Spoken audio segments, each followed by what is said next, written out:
It's just your turn. You lost your edge, she lost attraction for you. That's how it works. What'd you think she was gonna do?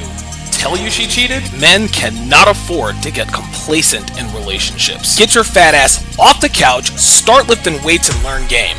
You're welcome. And now your man, Donovan Sharp. What's up, guys? It's your man, Donovan Sharp, and welcome to the 1208th edition of TSR Live. Make sure you guys can hear me. Yes, your daily dose of toxic masculinity, misogyny, and small dick energy. It is Monday, January the 26th of 2026. It's actually hard to believe. It's actually hard to believe that it's 2026. Sean WS says loud. Okay, turn down your volume, brah. Turn down your volume. That's just the... Now, normally, under normal circumstances, we would be streaming live on multiple platforms, but Restream, for whatever reason, decided to take a shit today at this time. I have never, ever had trouble with Restream, and of course, you know, those of you who are familiar with Restream, it's basically one of these platforms, one of these software platforms where it allows you to stream to multiple platforms at the same time. Normally, I stream to YouTube, Facebook, X, and Rumble, but for whatever reason, Restream decided to take a shit on me today on January the 26th. And of course, right when I'm at my wit's end, you know, now customer service is like, hey, how can I help you? And I'm like, you know what? I'm gonna just let that shit go. It is what it is.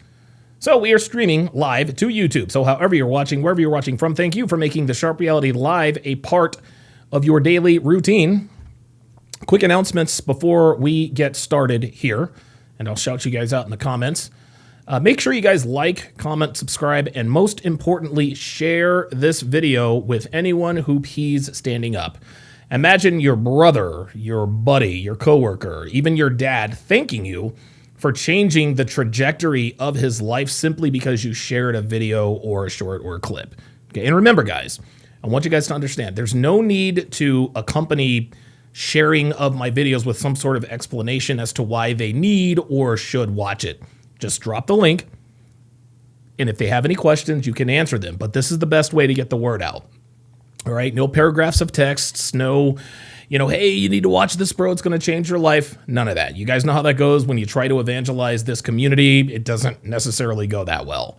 And so I would advise you just drop the link and let the chips fall where they may. Also, be sure to join my Discord. We have a lot of fun over there. We drop videos. We talk about dating, relationships. We share funny videos, memes, talk about current events, and so on and so forth. Discord is definitely the platform you need to join if you want to communicate with the family on a regular basis. I suck at Discord. I really, really do. And I'm not one for New Year's resolutions, but I did make one this year. I'm going to try to get better at Discord. So if you guys have any videos to share, any ideas to bounce off me and the guys, or if you're just looking for a community of like-minded men, make sure you join our Discord community. The link, of course, is in le description. Guys, make sure you follow me all over social media. I normally have graphics to accompany this stuff. Today, I just got a little bit behind as usual. I'm on Facebook, Instagram, X, Snapchat, and TikTok, actually. Just search my name on Facebook, Instagram, Snapchat, and X. And to find me on TikTok, just search for Relationships Hacked. And finally, if you want the best dating wisdom on the net, head on over to datingwisdom.net. There you will find all of my books and courses, from my 5-part 7-hour audio course, How to Build a Quality Woman from the Ground Up, to my 25-hour dating course, my 25-hour course on dating and relationships, to my signature series, Womanese 101. You will find literally everything, and I mean everything, that you need to dominate the dating market here in the 2020s. So go to datingwisdom.net if you're looking for a real-world, actionable advice and step-by-step guidance in terms of how to navigate today's dating and relationship landscape. Okay, guys, it is time to do our location check, our age and location check. So if you guys would, go ahead and put in your age and location in the chat. I'm going to start it off here first. Just Okay. So for example, I would type in 48/Reno, exactly like you see it in the chat. The reason we do this, guys, is because if you are here, okay, there is a better than average chance that you think the way we do here at TSR Towers. But on the other side of that coin, you also understand how difficult it is to meet like-minded people who share our beliefs. Well, by putting your age and location in the chat, you alert the people here who might live in your proximity that you are there. You never know. Someone could be watching from your city, your neighborhood, your street, your block, maybe even in your own building.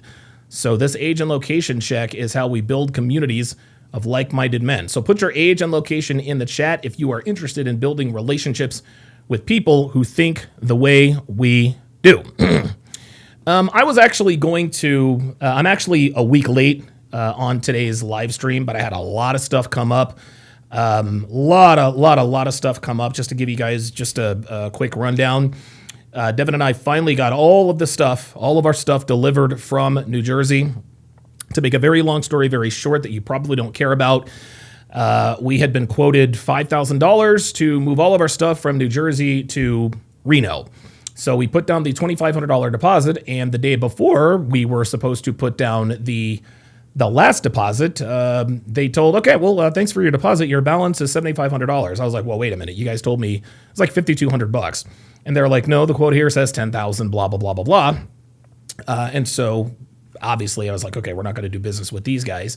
So we requested our refund back and decided to just pack everything up in a U-Haul and drive everything out ourselves. And it took them like a month and a half to get us our refund, which was pretty crappy. But eventually we did get our refund. And so we've been putting it off because we just have not had the time or the energy to just get things straight. Finally, a few weeks ago, as a matter of fact, it was the Monday. It was the Monday night the Eagles lost to the Chargers on national TV. I flew back out to New Jersey, took everything from the storage unit, loaded it up into one of those pods, called up pods and said, hey, come get our stuff. They picked it up in New Jersey, ran it all the way out here to Reno, Nevada. And as you guys can see, as a matter of fact, here, I'll give you guys sort of a look-see. So, all right, so this is, okay, obviously this is for recording. Oh, nope. Well, this is me. This is clearly me a little earlier, just testing some things. I guess it's frozen. Yeah, there we are. There's camera 3. By the way, shout out to Geeky Anomaly, aka Mike Steele. He has definitely made the Wall of Fame. But as you guys can see, I've gotten all of my stuff back, all of my posters, all of my studio equipment, all of my, all of the stuff that, shows, who I am, where I've been, et cetera. So I'm very, very happy about that. So that's pretty much what I was doing all of last week. Also, I know I touched on this the last time I had a live stream. I told you guys that I might have attention deficit hyperactivity disorder. Saw a doctor, and it took a 10-minute conversation for him to diagnose me immediately. So I am ADHD, and so my doctor prescribed me Adderall, or I think he prescribed me the generic version of Adderall, which is like amphetamine salts, extended release, 20 milligrams.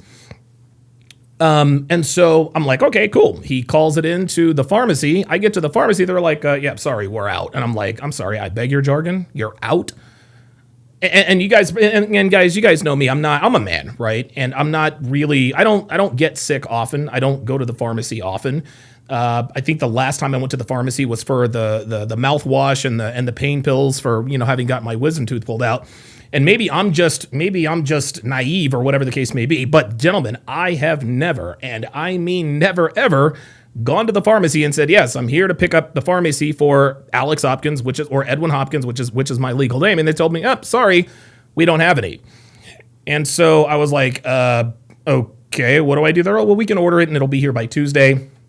That of course is tomorrow. So I get on the text machine with my doctor and I'm like, this pharmacy was they're out of my medication.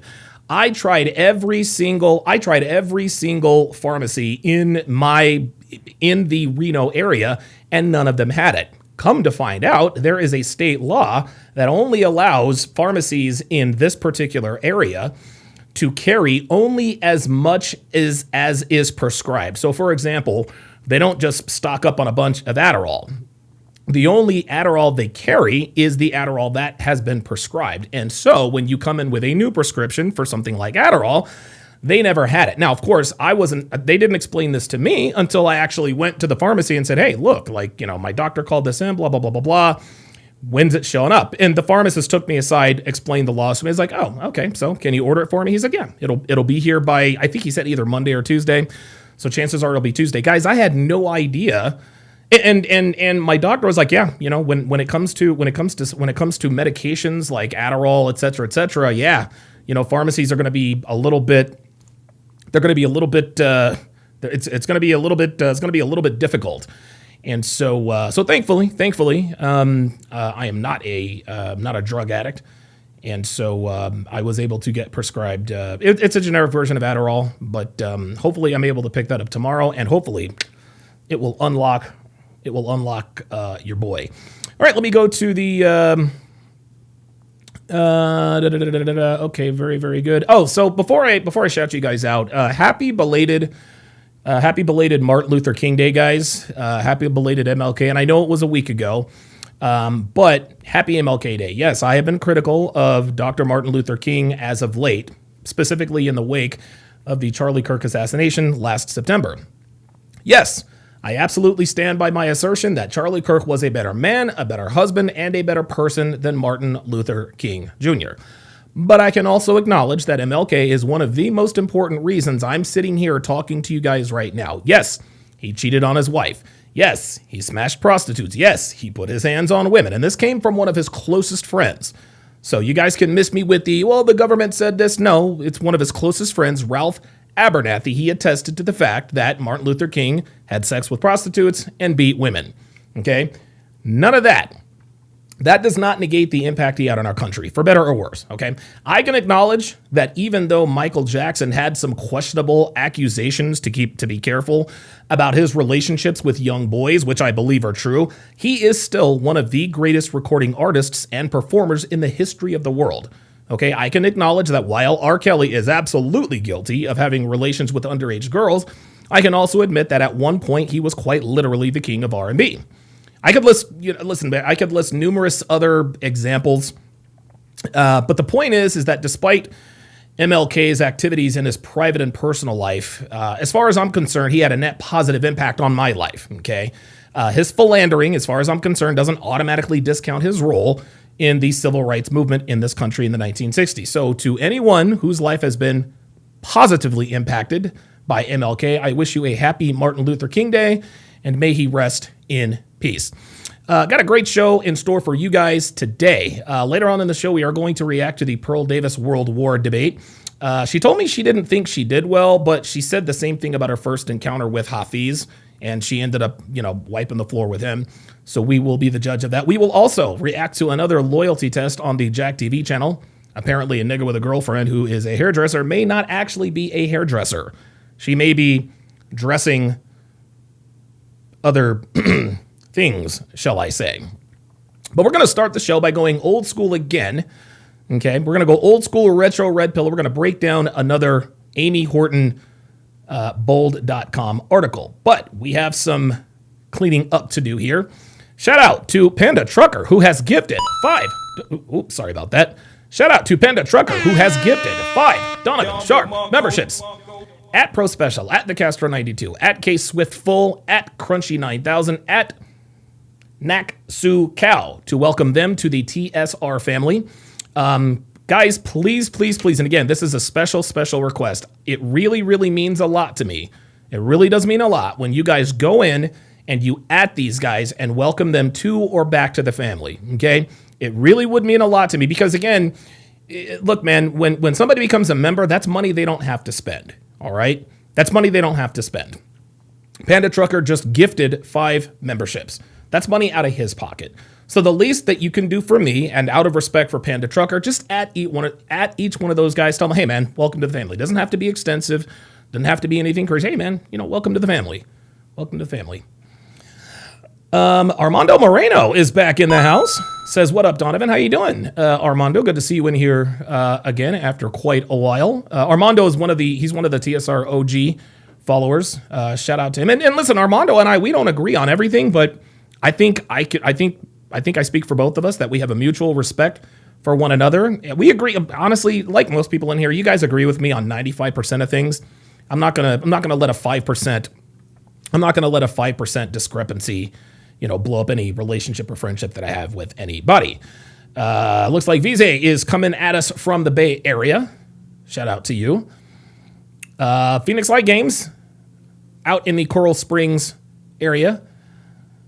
JD Cruz, check it in from Sacramento. Pro Special out there in Hamburg, Germany. Shriney Boy 3298 coming at us from Tennessee. Jethro Raffro, check it in from Iowa. Let's see, Jeffrey Roddy coming at us from Bakersfield, California. I've been there before. Davis Green coming at us from London, UK. Good to see you guys in here. Phoenix Light Game says, Jesus Christ, I can't believe you're going through all that bullshit. Glad things have settled down. Yeah. And again, listen, I've been on and off and inconsistently lately. Only the people who are closest to me know what really happened. Phoenix Light Games happens to be one of those people. So, JD Cruz says, hey Donovan, have you tried Pine State Biscuits in Reno? It's a great breakfast spot. No, I have not, but I'm going to screen grab that. I'm going to send that to Dev, and we're going to try that spot out. I love breakfast, guys. Breakfast it's probably my favorite meal of the day. My favorite breakfast spot is definitely First Watch. That place is insane. It's insane.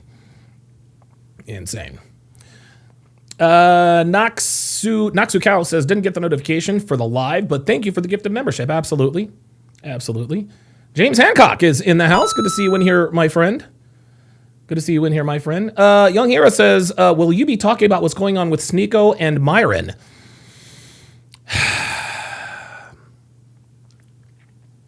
Not yet. I need a little more. I need a little more information, a little more context, because I know both of them. Obviously, I know Myron a lot better than I know Sneeko. Like Sneeko and I, I'll see him every once in a while at events. I saw him. We chatted on the yacht. At the yacht party. I've seen him around. Obviously, you guys know Myron is one of my oldest friends. I've known him for years, but I'll probably need a little bit more context and a little bit more information before I start, speaking on stuff like that. A lot of people, and listen, I appreciate the curiosity, Young Hero. I will be giving my take on that. Just need to let a little bit more time go by.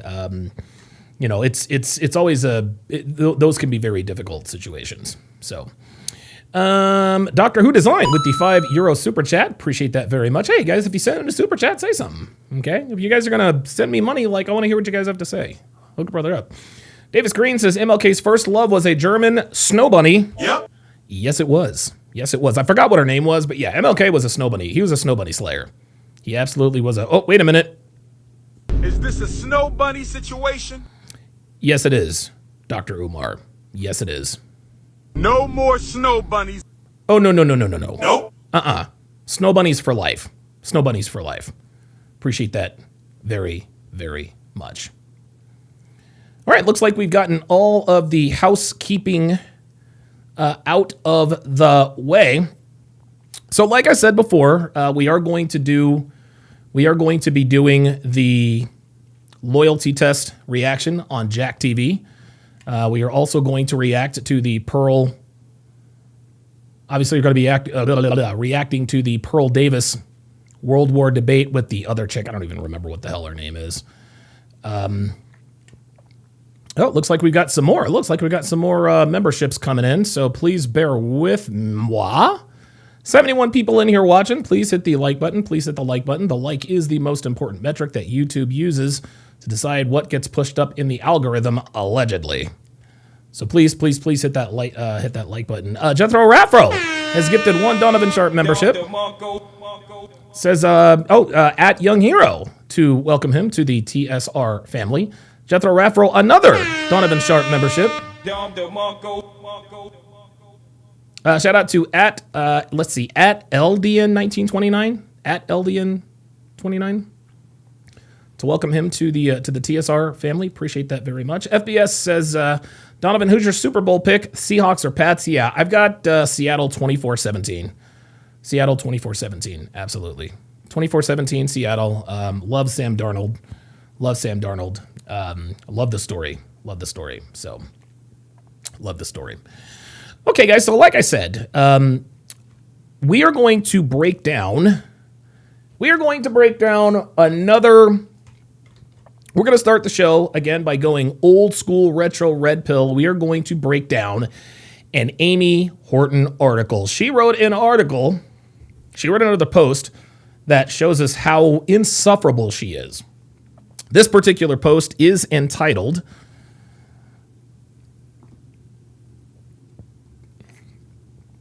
I say I want a good man, but the idea of dating a mature guy scares me. Now, this post grabbed my attention because the title alone verifies exactly what I've been saying about 304s who run up on guys who treat them well. Okay? And that is, the better you treat a 304, the worse she will treat you. Now, a lot of people say, well, why is this, Donovan? This confuses me. Why don't women reciprocate good treatment? Why do they adore men who treat them poorly, but then ruin the lives of men who treat them well? Well, the answer is simple, gentlemen.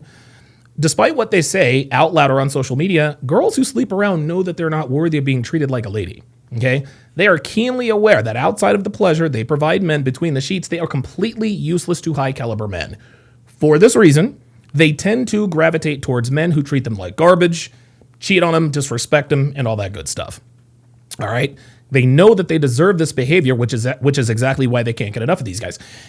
Listen, you guys know I get dozens of messages from all over the place. Guys are always asking me, why do women chase these D-bags and a-holes all the time? Why are girls so loyal to guys who treat them so badly? The long answer is that when a man treats a woman with kindness, respect, and put it this way. When a man treats a 304, when a man treats a hoe with kindness or respect or courtesy, she gets upset. And the reason why she gets upset is because she's thinking subconsciously, how does this guy not know I'm worthy of his treatment? How does this guy not know that I am not worth being treated like a lady? I've got blue hair. I've got a bull ring in my nose. I've got a giant thigh tattoo. I've got 3 kids by 2 different men, which is actually 2.5. All right, 2.5 men, because I'm not exactly sure that Daniel is Daniel Jr.'s father. And I told this guy who's treating me well that I still talk to my ex. Why is this guy so clueless? When she asks herself these things, gentlemen, what she'll do in the relationship is she'll poke and prod the guy to make sure that he's not just pretending to like her for the purpose of only hooking up with and then subsequently ghosting her, okay? But once she figures out that he is yet another clueless dude who believes everything he hears and everything women tell him, she will lie, she will cheat, and she will disrespect him. Let me let you guys in on a little secret, okay? And I know a lot of you guys probably know this already, but I want to make this crystal effing clear. Girls positively loathe men who do not recognize them for who and what they are, and they will punish these guys with a fury of 1,000 suns, okay? That's just all there is to it. They absolutely hate blue-pilled beta guys, or whatever terminology we're using for it now. Okay? They hate these guys. Another reason why 304s treat good men terribly is because, I mean, let's keep it real. Chaos, drama, turmoil, all that stuff, dysfunction, that's all they know, right? And let me make a prison reference. Like, these girls are like an ex-con who's been institutionalized by prison, right? So when ex-cons get out, they don't know how to act. Right? And the reason they don't know how to act is because they can't handle freedom. They can't handle choice. All they know for the last 25 to 30 years is, 3 hots in a cot, being told when to take a piss, when to go to sleep, when to stand, when to sit, when to eat, when to throw away their stuff. So what ends up happening is they reoffend in order to go back to the environment that they're most comfortable in. This is called recidivism. Okay? Gentlemen, hoes are exactly the same way. All right? All these girls know, all hoes know, is getting treated like garbage, being verbally and sometimes even physically abused. They know getting cheated on and constant turbulence. So these girls reoffend, if you will, to get thrown back to the men who use and abuse them, because despite the physical and mental wear and tear, it's what they're the most comfortable with. And this is exactly where Amy Horton finds herself today. She's just been given parole, stay with me here. And because she's not sure of what awaits her on the other side, on the outside, she gets anxious. Okay, she has no idea how she will respond to good treatment from good men. And she's scared, guys. She said so herself in the title. She couldn't handle freedom in her 20s, which is why she was sent to prison in the first place. So we're going to break down this article. I'm going to have the AI voice read it out loud as we did last time to give it a little more panache. Jethro Raffro with another $5 super chat says, "Hey Donovan, I was wondering if I could pull up. I have something important to say to you. I'll wait for you to fit me in." Yes, absolutely. Yeah, the pull-up line is open. Give me 2 seconds here, and I forgot to. I'm going to open up the pull-up line, Jethro, after I get done breaking down this article. I'll have you come up. Let's see. Got something to say. Hashtag pull up. So again, I'm going to put this in the chat. If you agree, disagree, if you want to call me up, troll me, if you want to debate, whatever the case may be, if you want to say something nice, if you want to say something mean, as long as it's respectful-ish, go ahead and hashtag pull up. I'm going to pin the link in the description. And I'm going to pin that message. There we go. And so, yeah, after I'm done breaking down this article, Jethro, I'll go ahead and bring you up, and at that point we can talk. But let's go ahead and get to the breakdown. There we go. All right, perfect. That is absolutely perfect. Okay, and away we go. I talk a good game about how all I want out of my romantic life is a grown man with focused ambition and emotional maturity. When it comes down to it, though, I'm terrified to actually date someone like that because it brings up all my insecurities and fears. Here's why I have a hard time practicing what I preach.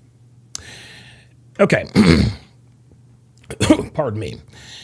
You see this, guys? Do you see what's happening here? All her insecurities and all her fears. We're already off to a raucous start. So she's got a few reasons. Let's go to reason number one here. Number one, I'm just not used to mature guys. I've dated very few men in my life and a whole lot of boys.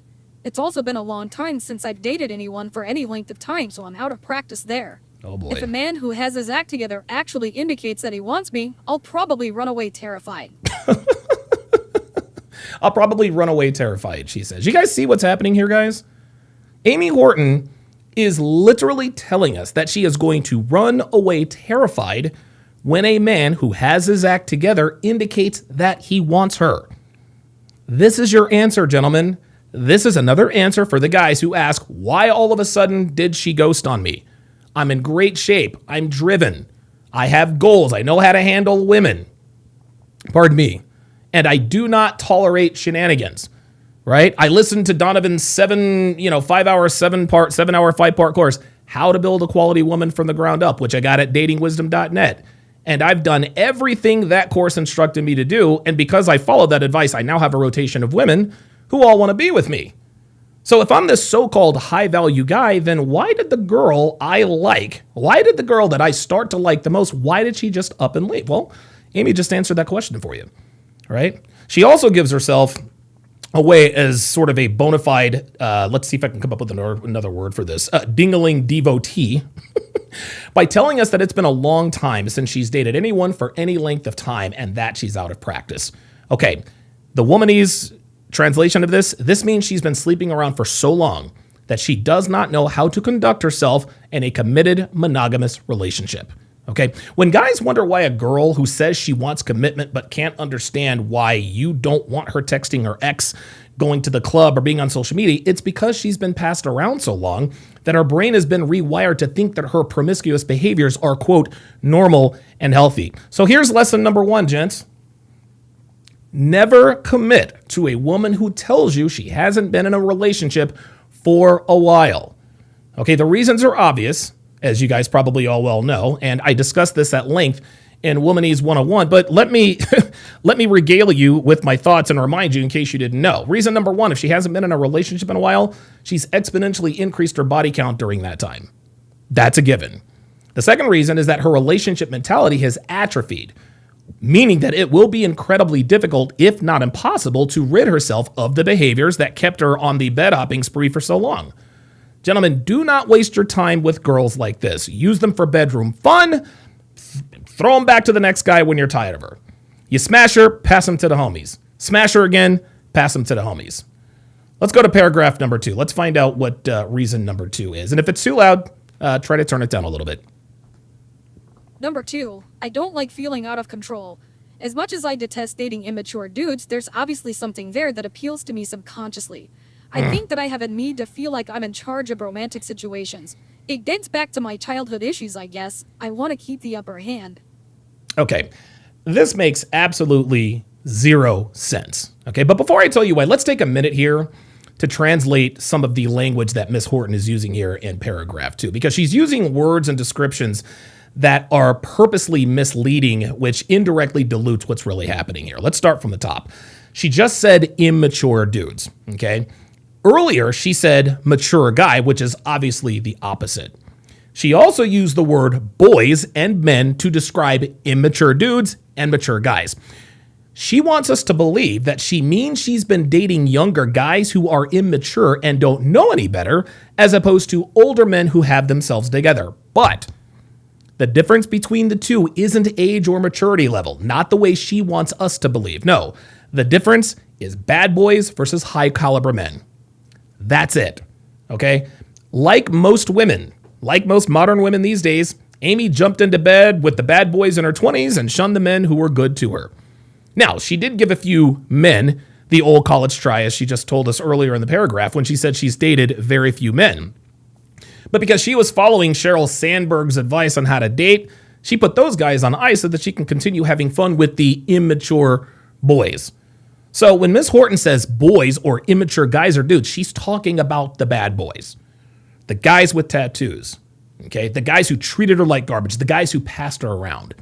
Then when she says mature men or just men, she's talking about the guy who she now realizes had their act together when she passed up on them in her party years.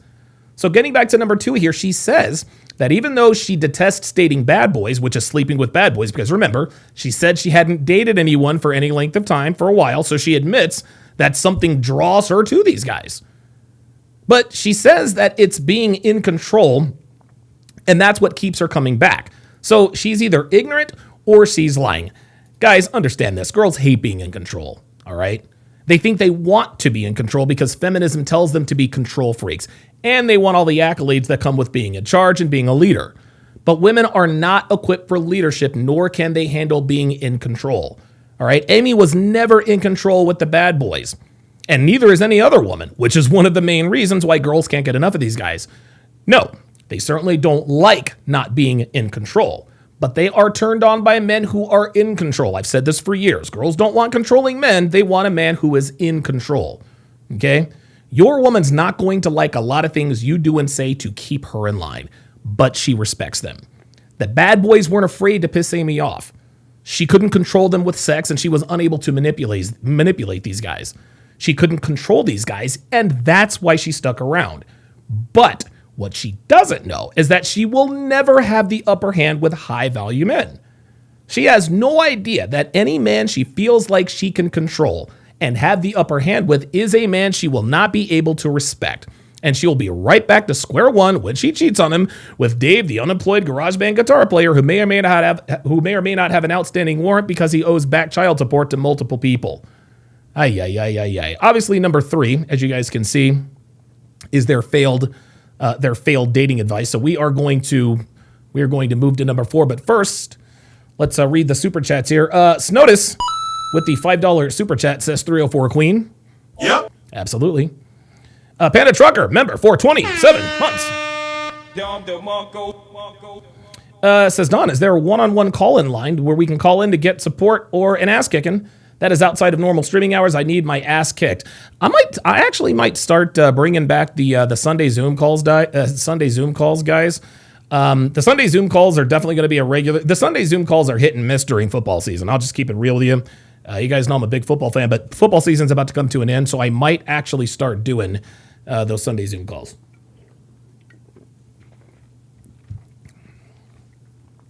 Kyle 2020 says Amy and Janelle are retarded level lost. Yep. Absolutely. Kyle 2020 says one of my good friends was trying to ask a girl he knows on a date, but she told her friend that he texts her too much. There you go. There you go. He texts her too much. He treats me too well. He pays too much attention to me. I'm giving this is why she doesn't like that guy, because he likes her too much. Right? She's texting all these other guys. She's like, okay, I'm giving my divided attention to all these other guys, but he's giving me his undivided attention. That's a turnoff. That's a turnoff. It's just like game. I say all the time, guys, game, red pill game, that's for broken women. Right? If you have to agree and amplify and overcome shit tests and this and that and the third, we already know she's probably broken. It is what it is.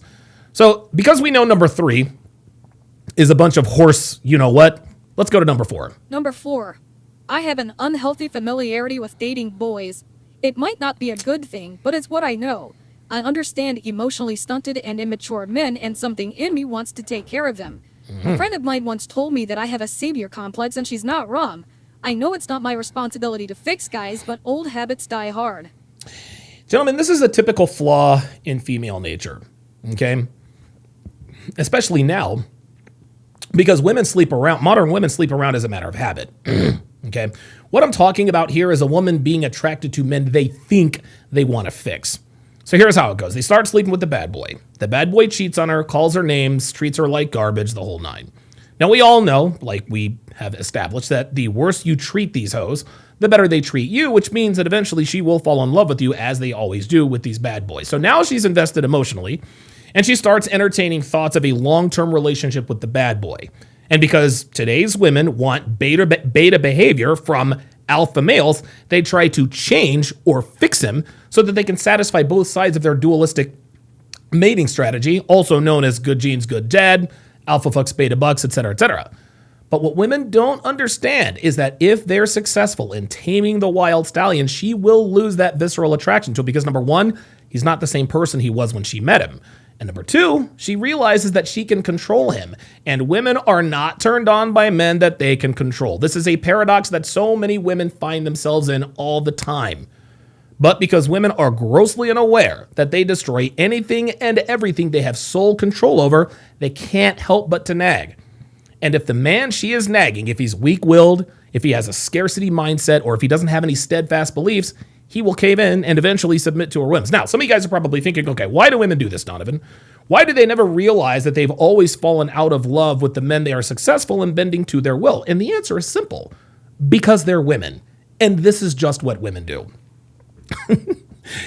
You see, guys, when a woman tells you to change your wardrobe or shave your beard or cut your hair, she's testing your manhood without even realizing she's doing it. Okay, she has no idea that her operating system, which is running in the background, her operating system is running in the background and is asking herself, does he wear retro gaming t-shirts because he likes them or because he's trying to be unique? Did he grow a beard because he simply want to, or did he grow it out to become more attractive to girls? Let's see if this guy is who he appears to be. And that's when she starts nagging you about changing things that are seemingly inconsequential, but turn out to be the very reason she leaves you. So here's lesson number 2, gentlemen. If you allow a woman to change you, she will lose attraction for you. Okay? Let me repeat this. If you allow a woman to change you, she will lose attraction for you. Guys, I'm here to tell you, speaking from personal experience myself, if you let her change anything about you, you have failed that shit test. You must never, ever forget that. All right, let's move to number 5. Number 5. I'm not usually attracted to grown men. I know this sounds ridiculous, but I've always been into guys who are my own age or younger. For the most part, I don't feel any physical chemistry with older men. There are always exceptions to the rule, of course, and not all emotionally developed men are older than me, but this has been the general trend. Do you guys see what she's trying to do here? Okay, it's almost as though she's writing each section after she listens to my assessment of the previous sections. And let me explain why this is. Turn up your volumes. Turn up your volumes here, guys. Not too much, because I don't want to blow out your eardrums. Earlier, we established that mature men and men really means stable men. Men who have their act together. men who are high caliber or have potential to become high caliber. Basically the opposite of the bad boys she was fooling around with. But now she's slightly changed the vernacular to make us think she's talking about the same kind of men in an attempt to throw us off about who and what she's really talking about. Stay with me here, guys. Before, she used mature guys as a pseudonym for nice guy. But now she's calling them grown men to mislead us into thinking mature guys and grown men are the same thing. She is trying to fool us into thinking she's talking about the same kind of man, but she is not. Nope.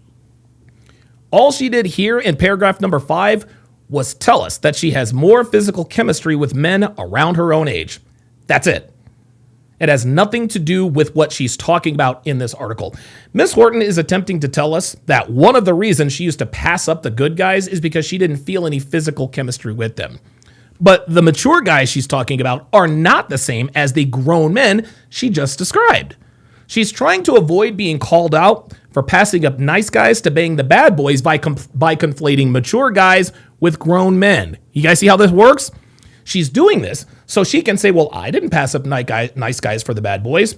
There were just some men I didn't have physical chemistry with, and that's why things didn't work out. I was totally looking for a long-term relationship when I was young, 23, and hot, but if I'm not physically attracted to these guys, that's not my fault. These grown men she's talking about here in number 5 are neither the mature or immature men she's talking about. These guys are a separate group of men she's trying to group in with the good guys so she can claim she gobbled bananas for noble and just reasons. Nice try, Amy. Let's go to paragraph 6.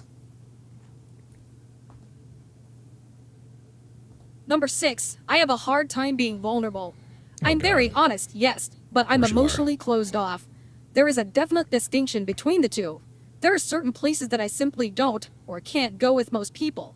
When I'm confronted with a man who is open with his feelings, it freaks me out. Of course it does. Guys, I love how women just can't help but to tell on themselves even when they try not to. And I almost always tell my guys, be patient. Okay, she's not going to tell you the truth now, but if you pay attention and just wait, eventually she will reveal the whole truth and not even realize it.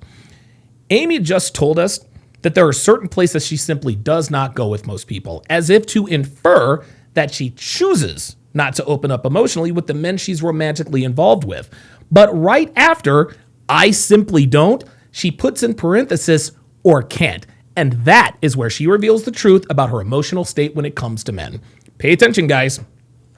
You see, gentlemen, the very first article I broke down from Ms. Horton was entitled, I'm scared that I no longer have the ability to be emotionally available.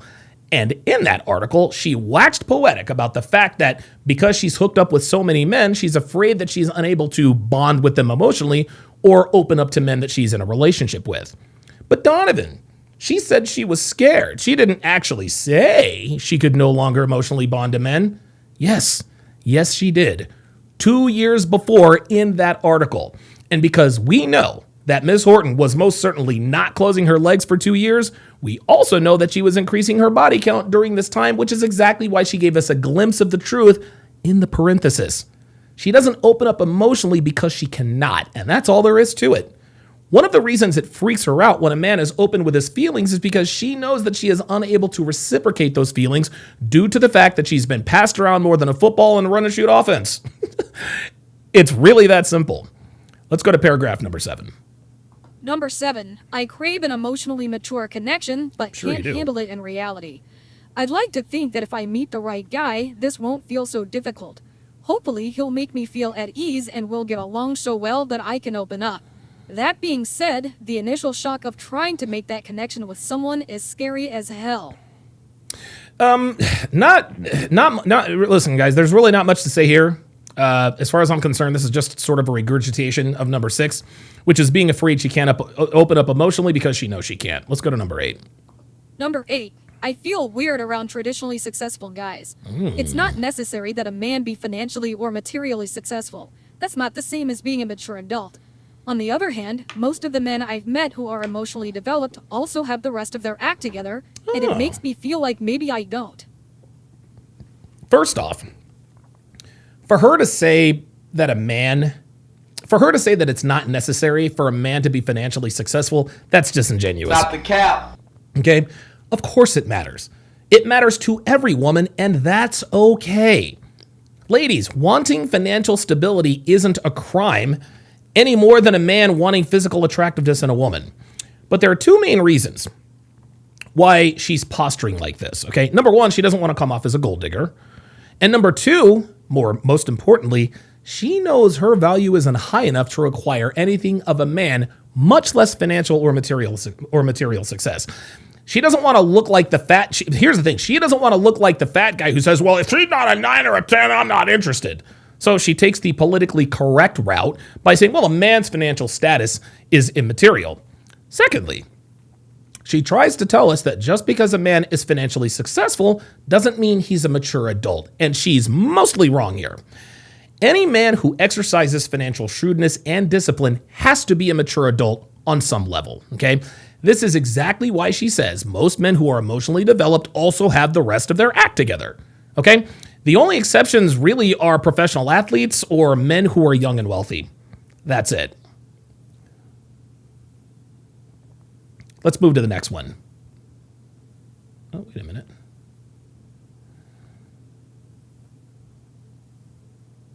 I think I got ahead of myself. Oh, all right, let's move to the next one. Let's go to number 9. Or 8. Was that number 8? Yeah, that was number 8. Number 8. I feel weird around traditionally successful guys. It's not necessary that a man be financially or materially successful. I'm sorry. You know what? Let's go to number 9. That was a replay. Here we go. Number 9. Number 9. I worry about feeling like I owe them. A truly evolved man would never make me feel this way. The problem is, I get paranoid because I hate being at a disadvantage. I take care of myself and pay my own bills. But I also can't exactly go crazy throwing money around. I try not to care, but I always feel like I'm lacking. So let's break out our womanese translator, shall we? What she is saying is that if a man can take care of her financially, or at the very least elevate her lifestyle because of the money and resources he brings to the relationship, then he shouldn't expect her to have sex with him when he wants her to, if he's truly evolved. That's what she says. What she means is that she does not want to feel obligated to uphold her end of the bargain in a relationship, which means giving her man her body when he wants it, which proves that, once again, women always want the benefits without any of the costs. Guys, I'm here to tell you, all relationships are transactional. The biggest part of the male end of the bargain is financial security, and the biggest part of the female end of the bargain is regular sex and exclusivity to her body. This is an unspoken agreement between men and women who commit to each other. We don't have to sit down and say, okay, if we're going to be in a relationship, a long-term relationship, I'm going to financially provide for you, I'll protect you, and so on and so forth. And you as the woman, it's an unspoken rule. Okay, a woman provides a man with her sexuality in exchange for access to his resources and vice versa. But according to Ms. Horton, evolved men shouldn't respect anything in return for sharing his resources with a woman he's committed to. Pardon me. Nope. He shouldn't expect anything in return with a woman he's committed to who also is committed to him. He should just do it out of the kindness of his heart. So what if a man, let's reverse the sexes here. So let's just say, for example, what if a man named Adam Horton wrote an article just like this? A truly evolved woman, and listen to me, if he wrote this, a truly evolved woman would never make me feel like I owe it to her to share my resources with her because she gives me regular sex and keeps her legs closed to other men. The problem is I get paranoid because I hate being at a disadvantage. I can have sex with random girls from time to time, but I can't exactly go without, pardon me, I can't exactly go out and get a new woman every night. Gentlemen, Adam Horton would be public enemy number 1. He'd have his name dragged through the mud. He'd be called a misogynist, a woman hater, and would have women demanding that he share his resources and money with any woman who's committed to him and provides him with regular action in the bedroom. Now, to be fair, Ms. Horton is right. She's absolutely right. Women are not obliged to do anything they do not want to do. If they don't want to give up the booty on the regular, they don't have to. If they don't feel like they should have to give their men their bodies whenever he wants it, nobody's holding a gun to their head. But on the other side of that coin, we as men, we're not obliged to do anything either. We don't have to share our resources. We don't have to share our financial success, and we don't have to provide for women if we don't want to. But here's the crux of the situation. Here's the crux of the situation, guys, and I need you to listen closely, okay? Women in relationships still feel entitled to a man's resources even if they stop having sex with him. Let me repeat that. Women in relationships still feel entitled to a man's resources even if they stop having sex with him. Guys, wives all over the Western Hemisphere have either stopped or throttled the sexual frequency they give to their husbands. But because they have children and a contract with the state, he can't exactly withdraw his resources, so they're essentially checkmated. But if their husbands step out on them on account of the lack of his wife's sexual availability, now it's a problem. So a wife can close her legs and expect her husband to uphold his end of the bargain, but if a man cheats on her because she's withdrawn her sexual availability, she loses her mind and cries the typical rhetoric, men are dogs, men cheat, men can't be trusted. Here's something else. Stay with me here. Here's something else. If a girl's boyfriend were to go broke or lose his job and her lifestyle gets downgraded because of his financial decrease, she leaves, right? But if a man decides to leave because his woman isn't giving him sex anymore or she gains a bunch of weight, he's vilified as a philanderer and an adulterer. The fact of the matter is, guys, is that women characterize their end of the bargain as a debt that they owe to make sexual availability sound like it's forced or obligatory in order to give themselves permission to abandon their end of the bargain without consequences. Let me repeat that. Women characterize their end of the bargain as a debt that they owe to make sexual availability sound like it is forced or obligatory in order to give themselves permission to abandon their end of the bargain without consequences. They feel like they have the right to enjoy a man's resources even if they stop giving men their bodies, but then turn around and demonize men if they withdraw their money and resources to find another woman because his woman gains weight or stops putting out. So no, Ms. Horton, women don't have to do anything they don't want to do. But guess what, ladies? Neither the fuck do we. Let's go to number 10. Number 10. I'm not interested in a standard lifestyle. Oh. Again, there are exceptions to the rule, but most mature men I meet are pretty stable in their lives. They have good jobs and they want a steady relationship, and usually a home and a family and all the trappings. That just isn't me, but I don't want to end up with an irresponsible bum either. You know, a lot of women these days say they don't want to have kids or start a family. Now, this isn't necessarily a bad thing, okay? I've always said just because you can doesn't mean you should, and that includes having children. Every man can be a father, okay? If you want to just like boil it down to every man can be a father, okay? But some guys are just not cut out to be a dad. Well, it's the same with women. Any female can become a mother, a biological mother, but as we've seen over the years, not all of them are cut out to be moms. So Amy telling us that she doesn't want kids or a family, that's not alarming, okay? And to her credit, at least she's being completely honest, and it doesn't really appear to be, habitually, misleading men into thinking she wants kids and then pull a bait and switch after the wedding. Then she says she doesn't want to end up with an irresponsible bum, but what she fails to realize is that she is in no position to be picky. Amy is in her early 40s, not her early 20s. And what she just described in terms of the man she wants is a man who is well off financially, but doesn't want kids and lives a non-traditional lifestyle. Now, these men certainly exist, but here's the crux of the situation. They're not interested in long-term relationships with women like Amy Horton. Yes, they will use women like her for one-night stands from time to time in case they're in a slump or put them on their roster to maintain their abundance mindset, but they don't take these bitches seriously for anything outside of butt fucking. She can want, and guys, listen, she can want a high value man all she wants. That's not against the law. But I wanted to be the center fielder for the New York Yankees, and that didn't happen either. Let's go to number 11. Number 11. I hate to admit that mature men test my confidence. Oh. I like to think that I've made great strides in the past few years and that I'm fairly self-confident now. It certainly feels that way. Until I come up against a guy who challenges the way I see myself and also the way I see men. I can't take a position of superiority and I don't want to be inferior, but I don't feel equal. Gentlemen, this is the inner conflict that feminists regularly grapple with, okay? They're attracted to men who are superior to them, which is in their biological makeup, but they don't want to be inferior, which is the feminist programming. This is one of the main reasons most women today are totally confused. The feminist in any given woman wants the appearance of equality with a man who is superior to her. But when they get with a man who is superior, they naturally feel inferior, which both arouses and baffles her. Okay? What Ms. Horton is asking for, and we've said this many times before, is a high caliber man who exhibits low caliber man traits. Okay? She wants a high value man who checks off all the boxes on paper, but wants him to dial back his power level to make her feel equal. And unfortunately for her, it don't work that way. I'm here to tell you, ladies, if you're watching, a man in demand is never going to purposely make himself appear weaker or inferior just to appease his woman's insecurity about her value being lower than his. The reason women like Amy want to feel equal is because they want to maintain that abundance mindset. They like the feeling that comes with knowing she can upgrade anytime she chooses. And as we have seen over the years, the abundance mindset causes women to regress.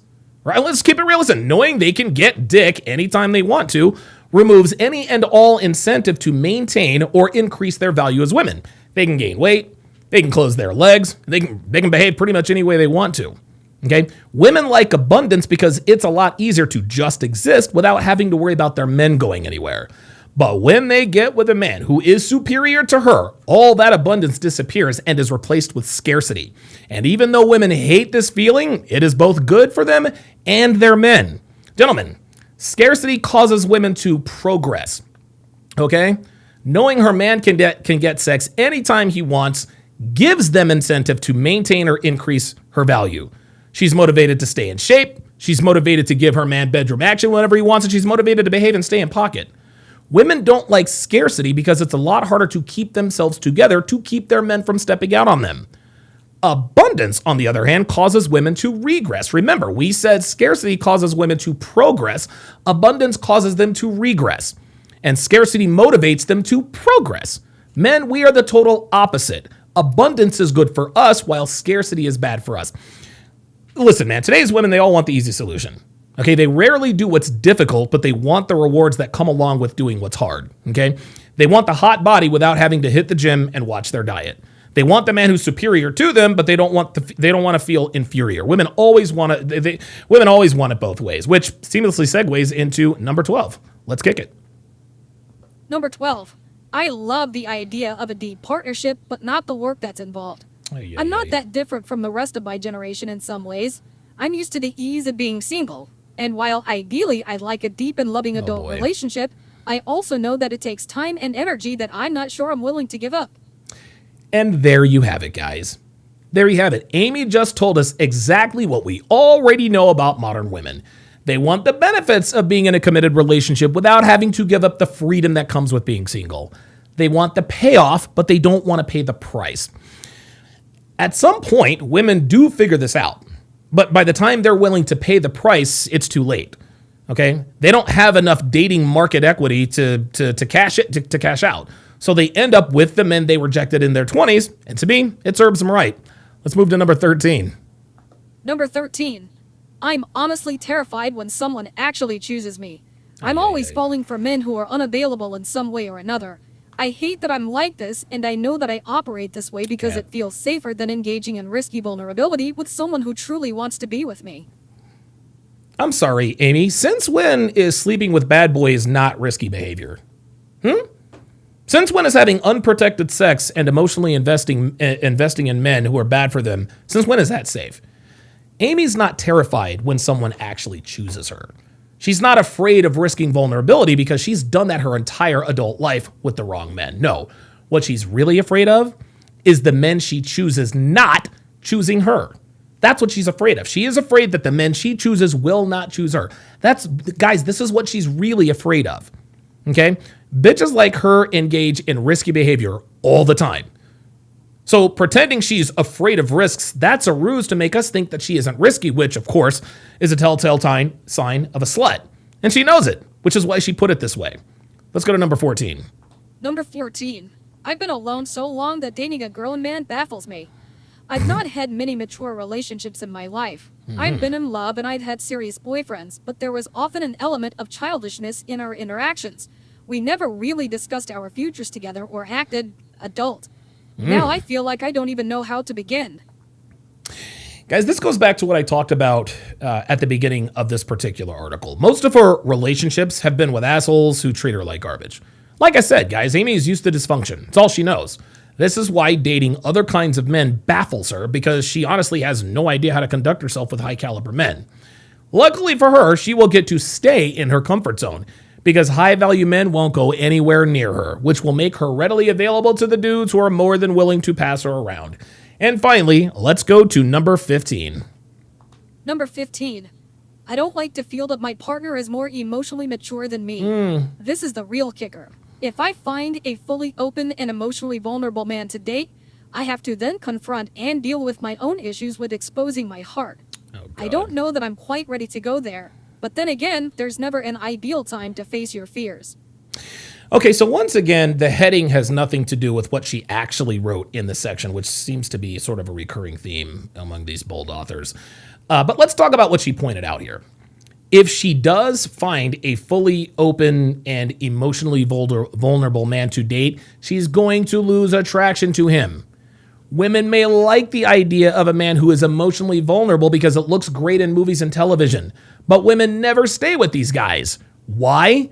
Because vulnerability is weak, and women do not like or respect weak men. Guys, I'm here to tell you, speaking from personal experience, pouring your heart out to a woman and doing things like having cute little chats about your feelings over lattes and vegan shortbread cookies, that dehydrates her lady parts in a hurry. Women don't want this, okay? They think they do, but they won't. And again, I speak from personal first-hand experience. This is exactly why women don't stay with men who are emotionally vulnerable. And if they do stay with these men, they take advantage of their vulnerability because they despise weakness. So why on earth would we as men purposely make ourselves weak and vulnerable to women when they have showed us time and time again that they can and will take advantage of and fully exploit our weaknesses and vulnerability? That, honestly, guys, that's the equivalent of a boxer intentionally dropping his left hand against a guy like Deontay Wilder, who has arguably the greatest right hand in boxing history. What sense does that make? At the end of the day, guys, women like Amy Horton are scared to date mature men because, number one, they're not turned on by them and don't want to end up with them. And number two, if they do run up on a guy who's worth a damn, they know that he is not going to commit to her long term. And women simply do not handle rejection well at all. All this fear is ego. Amy doesn't want her ego bruised when a man of value tells her, thanks, but no thanks, I'm not looking for anything serious with an older woman right now, when she angles for a relationship with a man she actually respects and loves, but then finds out days later he's on a weekend getaway with a hot 21-year-old who never met a recipe she didn't like, doesn't believe in putting a lock on her phone, and actually admits she likes doing things to make her man happy. She's even more baffled as to why she can't find this girl anywhere on social media. Isn't that interesting? All right. Dr. B84, member for 70 months. Wow. Says, man, you're finally back. Got promoted to partner at work officially with a pay increase $450K per year. Abso-freaking-lutely. Unbelievable. Shout out to Dr. B84. All right, I'm going to take a 30-second potty break, and when we come back, oops, that's not what I want to do. When I come back, we are going to, we're going to react to the, we're going to react to the Jack TV, loyalty test. Why can't I find anything here? Where is it? I can't find there it is. 113 people watching. Appreciate you guys very much. Oops. Oh, sorry about that. Wait a minute.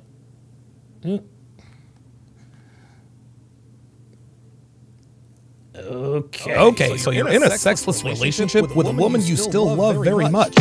You've tried talking to her, you've tried relationship counseling, and at this point, you might even be desperate enough to try hypnotism. But nothing has worked. You're becoming increasingly frustrated with not having your needs met. So what's a man to do if his wife or girlfriend isn't satisfying his needs in the bedroom? Simple. He needs to get his hands on my free guide, Dead Bedroom, The Cure for a Sexless Relationship. This incredible handbook is jam-packed with a wealth of knowledge based on personal experience, real-world scenarios, and proven results. Had to stop It that. contains Had to stop that. step-by-step. Nope. Had to stop that. Yeah, that ebook is no longer free. That ebook is no longer free. Okay, perfect. I'm in.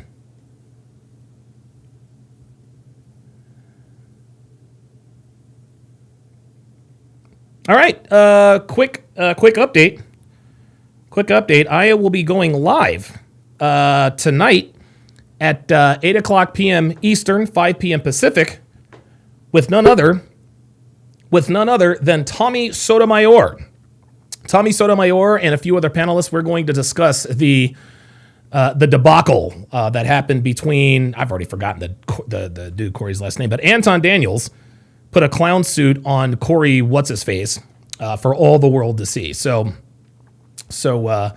I'll be joined on. I will be joined by Tommy Sotomayor, or I will be joining Tommy Sotomayor, and I think we're gonna have like 3 or 4, maybe 5 other people on there. Yes, I will be simulcasting. I will be streaming that to my channel as well. So I'm very much looking forward to that.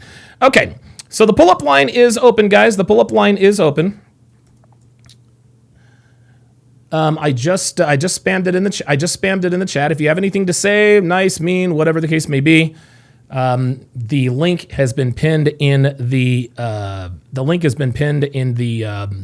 blah blah in the chat. Jethro Raffro is on the line. Jethro, what's going on, brother? How you doing, man? Not too bad, Donovan. How you doing? I'm doing good. What's on your mind, man? So, I wanted to say something to you. I was going to preface it by saying the time that when I first gained the most respect for you and why I follow you so much, and I watch all your videos. I like all your videos. I'm in the network. I'm in the Fresh and Fit network too, as well. Good. It was the time that you had the episode where you explained your story about Amy. The story of what happened to Amy. Oh yeah. The chick that was entangled, and then I believe the boyfriend had approached her at the house or whatever with the shotgun. Yeah. At that time, and the time with your story about the necklace that you had on. Oh yeah. Your necklace. Oh, yeah. Yeah, because I had watched you up until then, but then you had actually gone into your own story and explained the things that have happened to you, like that. It's kind of unbelievable that you'd be so open with everybody, on stream. But I mean, that gets you loyal followers. Sure. But the reason I do that, Jethro, let me just respond. The reason I do this is I think it's very important. If anyone is going to listen to what I have to say in terms of my advice on relationships, you're more likely to take what I say seriously if you know that I've made those mistakes. We have a lot of content creators and love gurus and love doctors. All they do is talk about their wins. Yes, I banged 10 girls a week and I've never. That's not realistic. Okay, anytime you get to where I was with girls, there was a long line, years and years of failures, and those were probably some of the biggest ones. But yeah, I think it's very important for people to understand both your W's and your L's. I think you get a little bit more credibility that way. And so I'm a little nervous, but so the thing about it is when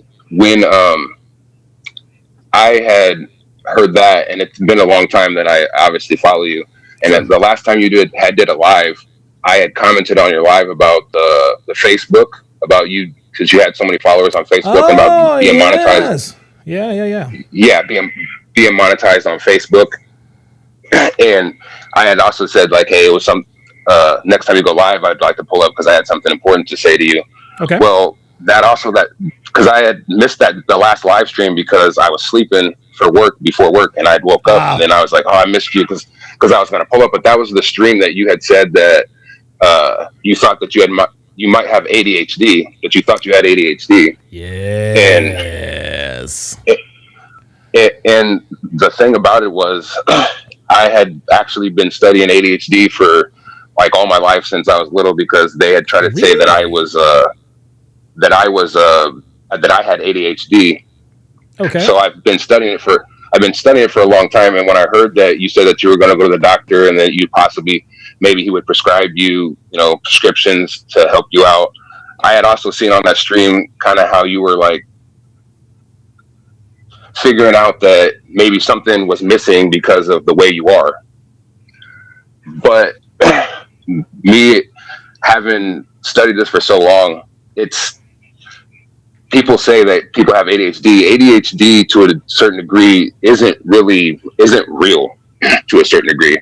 People mistake it because they don't understand that humans are built a certain way, and they classify people with ADHD that if they're doing something and then they get distracted by something else, they think that it's ADHD. Okay. But in terms, if you like study what your personality is and how your personality works, then people start to learn and understand. Because I've done that. I've been studying personality, and I've studied ADHD for over 30 years because they said that I had it. Wow. And the thing about it is, when you learn what your personality is, there's certain ways that you can verify, okay, this is how I work. Why does it seem that I might have ADHD or attention? Right. Because they call it attention deficit disorder, but it's not. Yes. Like it's not a disorder if you work that way. If your personality and the way you work is a deficit, because like when I was younger, they try to say, "Hey, he can't focus." Well, the problem is like I was around a whole bunch of kids trying to learn when the best suited for me was to learn around less kids. Absolutely. So the thing is people don't understand is like when people are like, "Yeah, you're just this way," as well. The majority might not be that way, so then they're going to label you a certain way. It's like, "Hey, you have this or you have this wrong with you," but people don't realize is we're all built a certain way, and certain people might seem weird to other people, but that's how they are. They don't actually, nothing's wrong with them. Nothing's wrong with them. And they don't have anything wrong with them, but then people say and try to label and say, "Hey, you have this, you have that." Well, I get it. We're in a cognitive machine, and society says, "Hey, you have to go to school. You just have to do this. Try to learn careers. Try to push you and stuff." But the real reason, and the reason I'm saying all this is because I want you to take a personality test and maybe do a little bit of research, because if I'm being 100% honest, I don't think you have ADHD. And the thing is people say the same thing you say, like, "Oh, I'm distracted by this," and sometimes I get caught off guard. I might start talking about off topics and everything. I did that. I did that too. I did that too when I was little. But the thing is I was super aware of everything, and I know for a fact, like, you have a good memory, don't you? Yeah, dude, my memory is way too good, dude. Well, yeah. So see, and that's the thing is, like, me too. I have a super, like, especially emotional interactions with humans. Yeah, I have a really good memory over a long period of time. Yes. Right, but see, and the thing is like, it's connected to, some people are intuitive. You and Myron both say this, pattern recognition.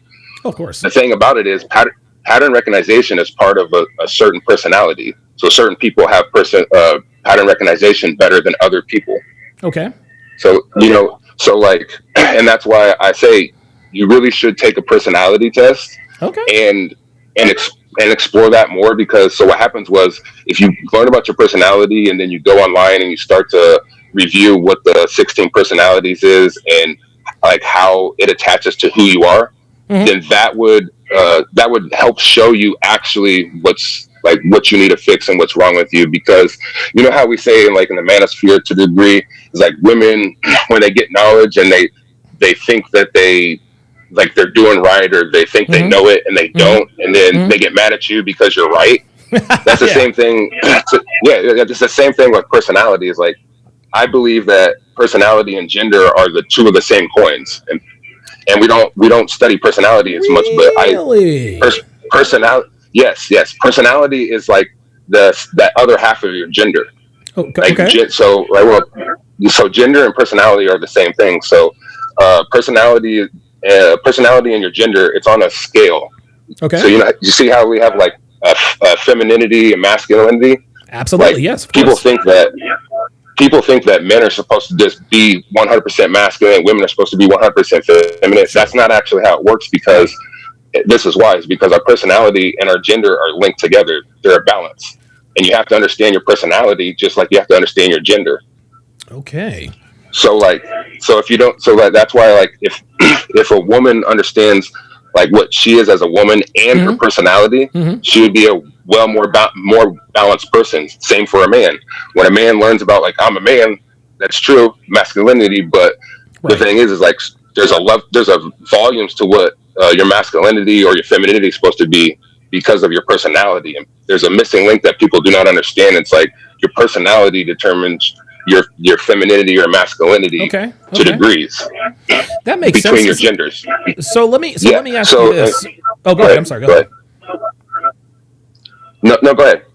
Well, I was going to ask you. So I guess people thought you had ADHD.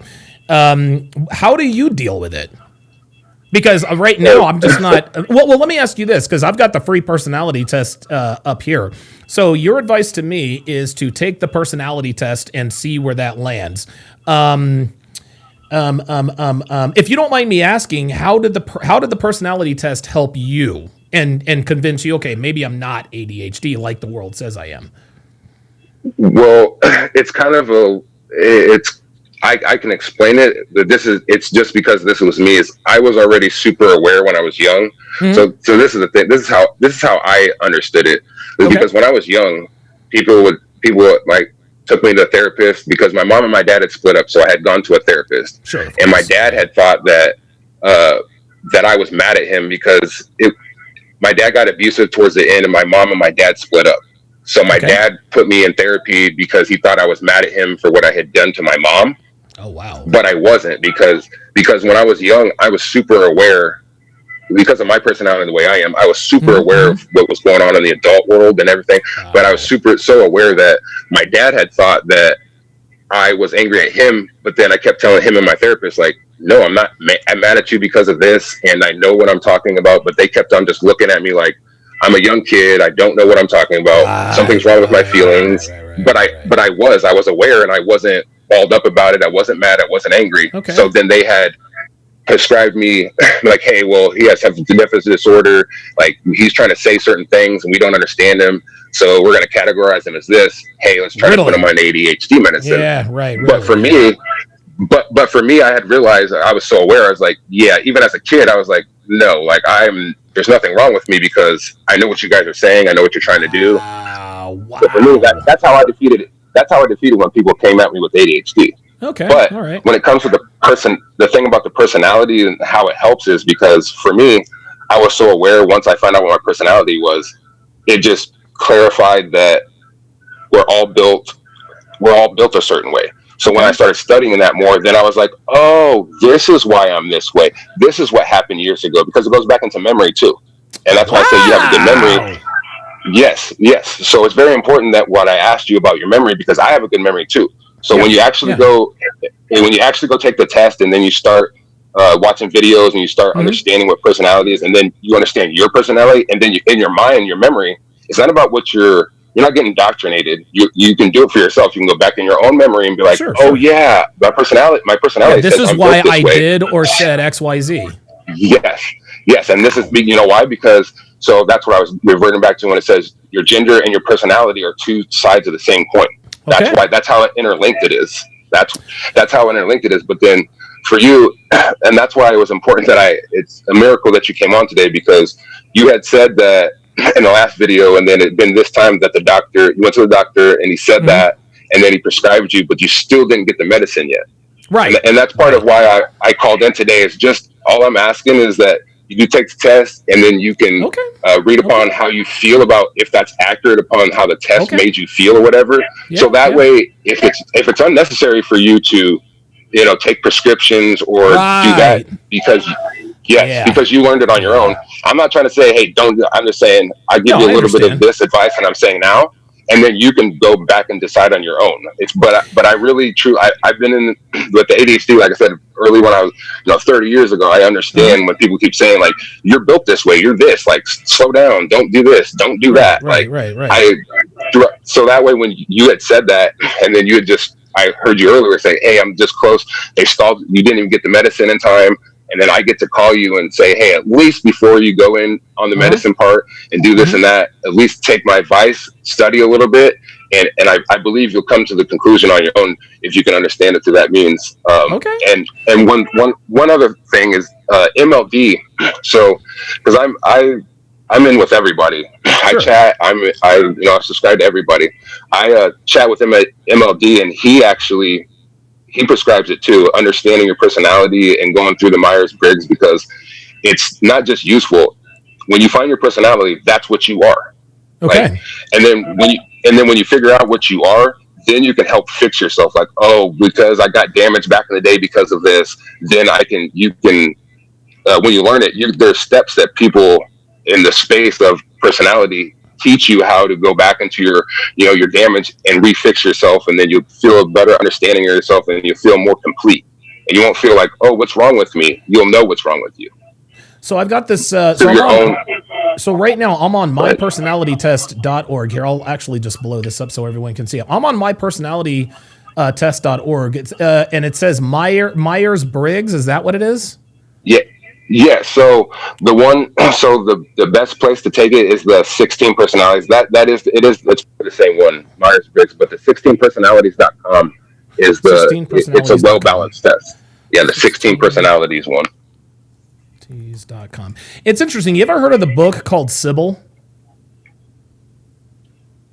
Sybil. No. It's interesting. It's about this woman who has 16 different personalities. And I find that to be an incredible coincidence that there are 16 different personalities, because she embodied all of the personalities. It says it says it's so incredible to finally be understood. How about that? Oh, dude, I'm going to do this, man. I'm going to do this because I'm sure you've gone through this. And again, there's nothing special about me, but I've always wondered why I am the way that I am, why I'm so all over the place at times. Why am I sometimes quick to, and I'm sure that there are other environmental factors, the way I was raised, et cetera, but I've never taken a personality test because I thought they were all just kind of, thought it was all just kind of voodoo. But now that you are telling me that this is something that you've studied and that MLD endorses this, I'm as soon as I get done tonight, I'm definitely going to do this because I'll be very, very interested to know like where I fall on that. Yeah, because the thing is I've kind of been in the shadows. I'm going to come out someday about all this, but I've been waiting. But for you, I came out especially for this. I haven't done this yet, but it's just especially for you because that's why I prefaced it with how you earned my respect fully is explaining that and coming on. So that's what I'm doing right now is I'm just, you're the first person that I'm like aiming this at because it's that important. When I heard ADHD is like, I'm like, that's one of the things that I'm really good at. I understand this is my world. And I live it. And it's so important that one day I will share my stuff to the world, but it's so important that people understand. And this is why I'm giving this to you is that personality is you. So like when people wonder, like, what am I? Like you are built that way. So then you learn about yourself because we're always going to constantly grow. You're always going to have to learn how to be a man. Like it never stops just because you the red pill or manosphere or anybody says, hey, this or that, even if they're right, you still grow. You're growing until you die. So it's never going to end. It's always a journey. And when you understand like who you are and then you walk the journey, that's where you can actually fully be yourself. Wow. And that's what I want to give to you of the understanding, because once you figure out what your personality is and once you dive into it a little bit more, you'll understand what I'm saying, and then it'll help you out tremendously, and it'll help you with your content further, and maybe spread a little bit of the word about personality. Let me ask you this. I'm sorry. Go ahead. No, go ahead. I was going to say. So there was one thing. Go ahead. No, go ahead. Sorry. Go ahead. No, go ahead. I want to hear the one more thing. Okay, so and this is for the future, but I just want to put it in your head. I watch almost every single video you ever had, almost. And there was a topic about Sigma males. Yes. So when people and you have a thing, like, there is no such thing as Sigmas and this and that. It's all right. There is truth, and there is a certain there is a truth about why Sigmas and why people come up with the why is there sigmas? Okay. And I'll further, maybe further someday I'll talk in detail, but so this is the bare minimum of what I'll say about sigmas. Okay. A sigma is a person who is an introvert that works on themselves consistently. It doesn't get lazy or doesn't turn into a person that doesn't work towards their goal. That's an introvert. Okay. And usually a sigma is a person who can be a leader, who can be a loner, or who can follow.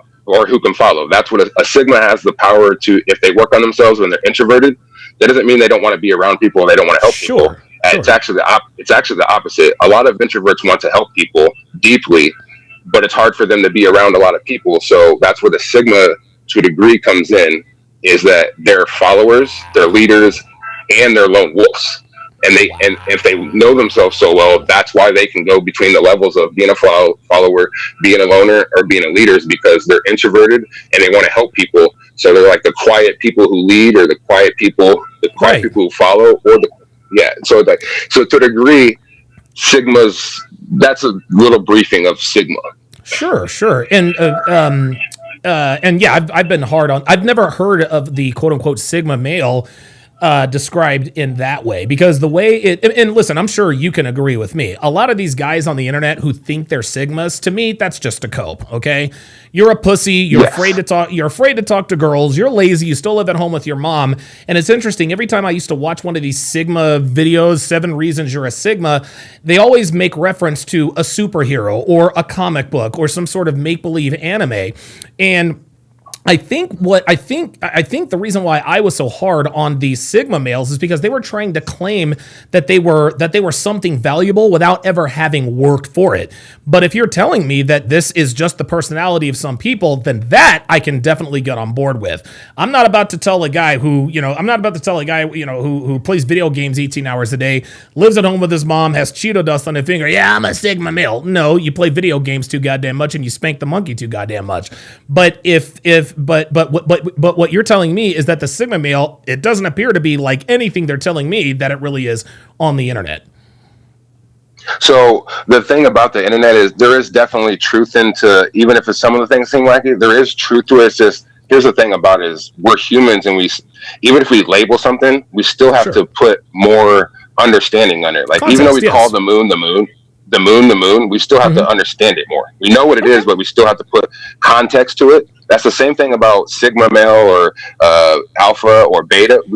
It's true that it probably exists, but then people need to research, get better, and the better understanding to make it more accurate. We all do that with everything every single day. And that's, people try to be like, yeah, sigma, people just try to describe it to help us learn and understand it and be more accurate at it. Even if they're wrong, they kind of do help a little bit, because then you're like questioning it and you're like, hey, is this that? Is this that? And then it helps, it's like a scientist. It helps put things in order that aren't true. Bruce Lee said it, take what is useful and then discard what is useless. Right, discard what's not. That's exactly right. Yeah, and then add to what something is. And I really think that what I just broke down as a sigma, that really is what a sigma, and I understand, and I just, one more thing about the sigma thing that you said, is that when people say superhero or put that kind of stigma to it, there is a kind of a reason to it, to a degree. Okay. Is because people don't notice sigmas is why. So we sometimes, even when talking about it, have to be like, yeah, because we're the ones in the background that are, kind of powered up and everything and quiet. But then it's lonely. It's lonely when you're super intelligent. You don't want people, if you're an introvert, people around you when you're an introvert take your energy.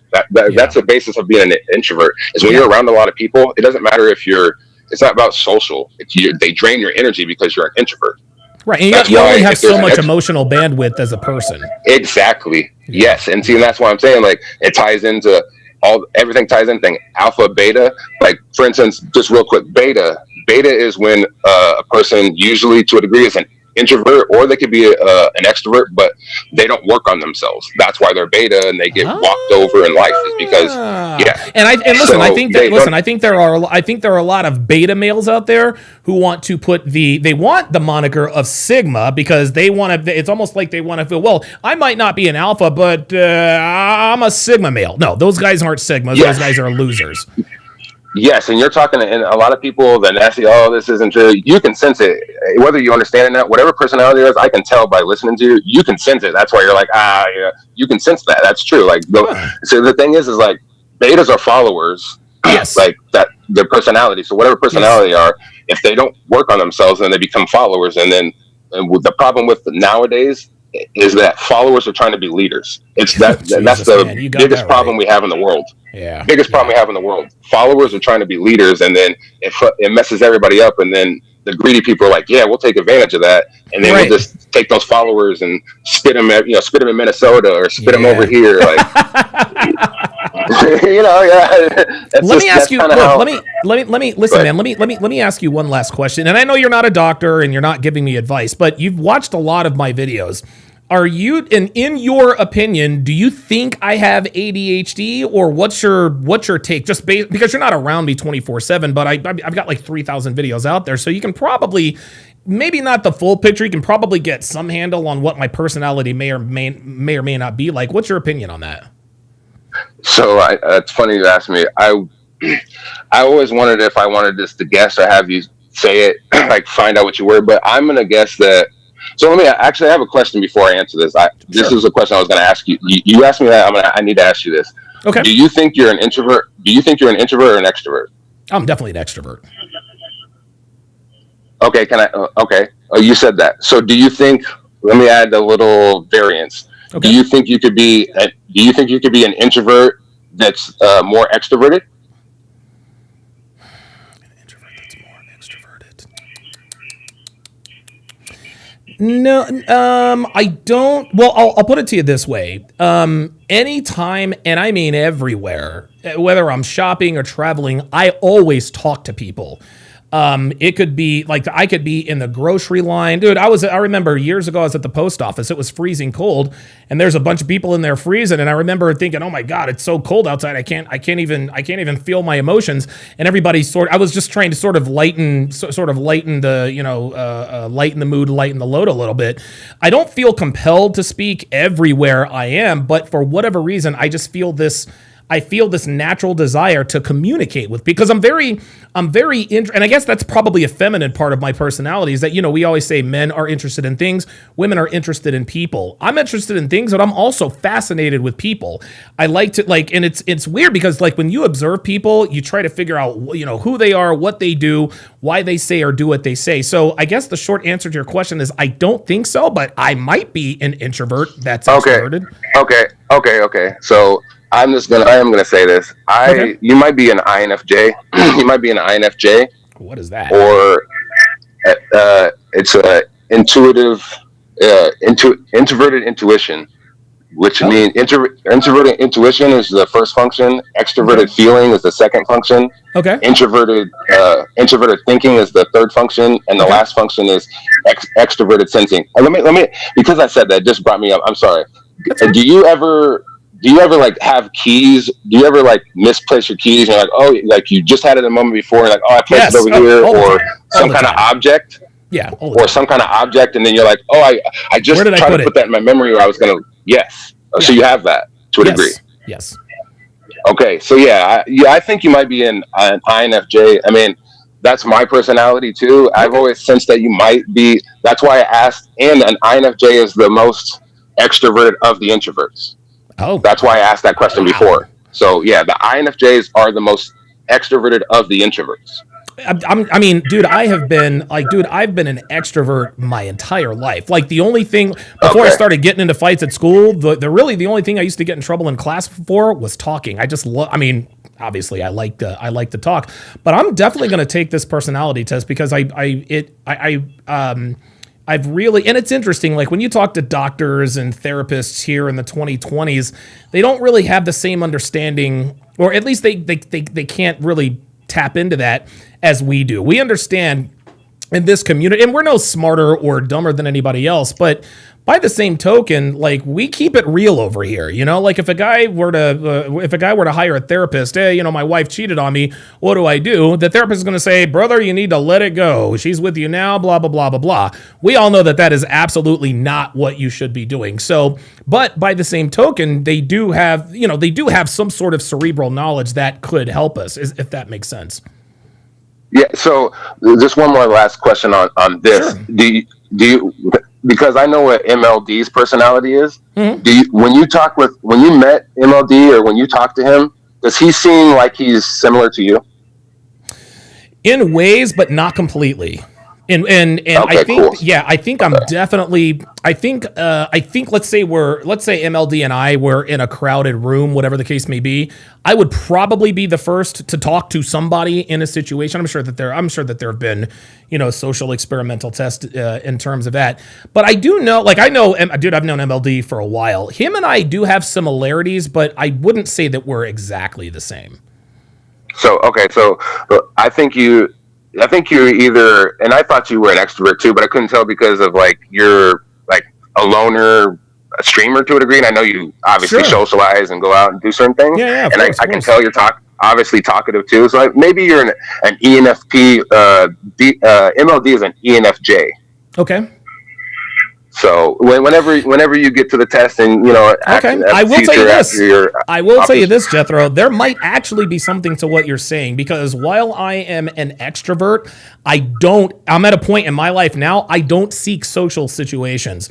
I would much rather stay at home by myself or with my wife. That's just and I don't know if that's I don't know if that's just a byproduct of me just growing up or maturing, whatever the case may be. When I was in my 20s and early 30s, I like to go out and party and have fun and chase girls, but these days I would just I can't remember the last time I stayed up until midnight on New Year's Eve. That's just not something I'm interested in. So I will say that I definitely, now at 48 years old, I definitely am not, I don't put myself in social situations nearly as much as I used to. If I find myself in a situation where maybe a little extroversion would, maybe make things more interesting, well then yes, I'll just talk. And I don't say, okay, I'm in a social situation, I better talk. For whatever reason, I have a natural chemistry with people I don't know. I can talk to anyone like they're not a stranger, but I don't go out and say, I'm going to go out and talk to a bunch of strangers today. That's never been who I am. Yeah. And I mean, I think that I kind of have there's a small theory that when you're if you're an introvert, when you're younger, you're going to be more extroverted because it's so young. You're so young. So even though you're an introvert, you'll be more extroverted. And as you get older, have phases of being a little bit more extroverted, and then you go inwards the more you understand yourself, learn. And then I think that's what happened to you to a degree. I mean, you're older than me by, I think I'm 39. Okay. So when you get older, even if you were extroverted, maybe when you get older, naturally you go introverted wise, because technically in the personalities, you have 2 extroversions and 2 introversions in your personality. Okay.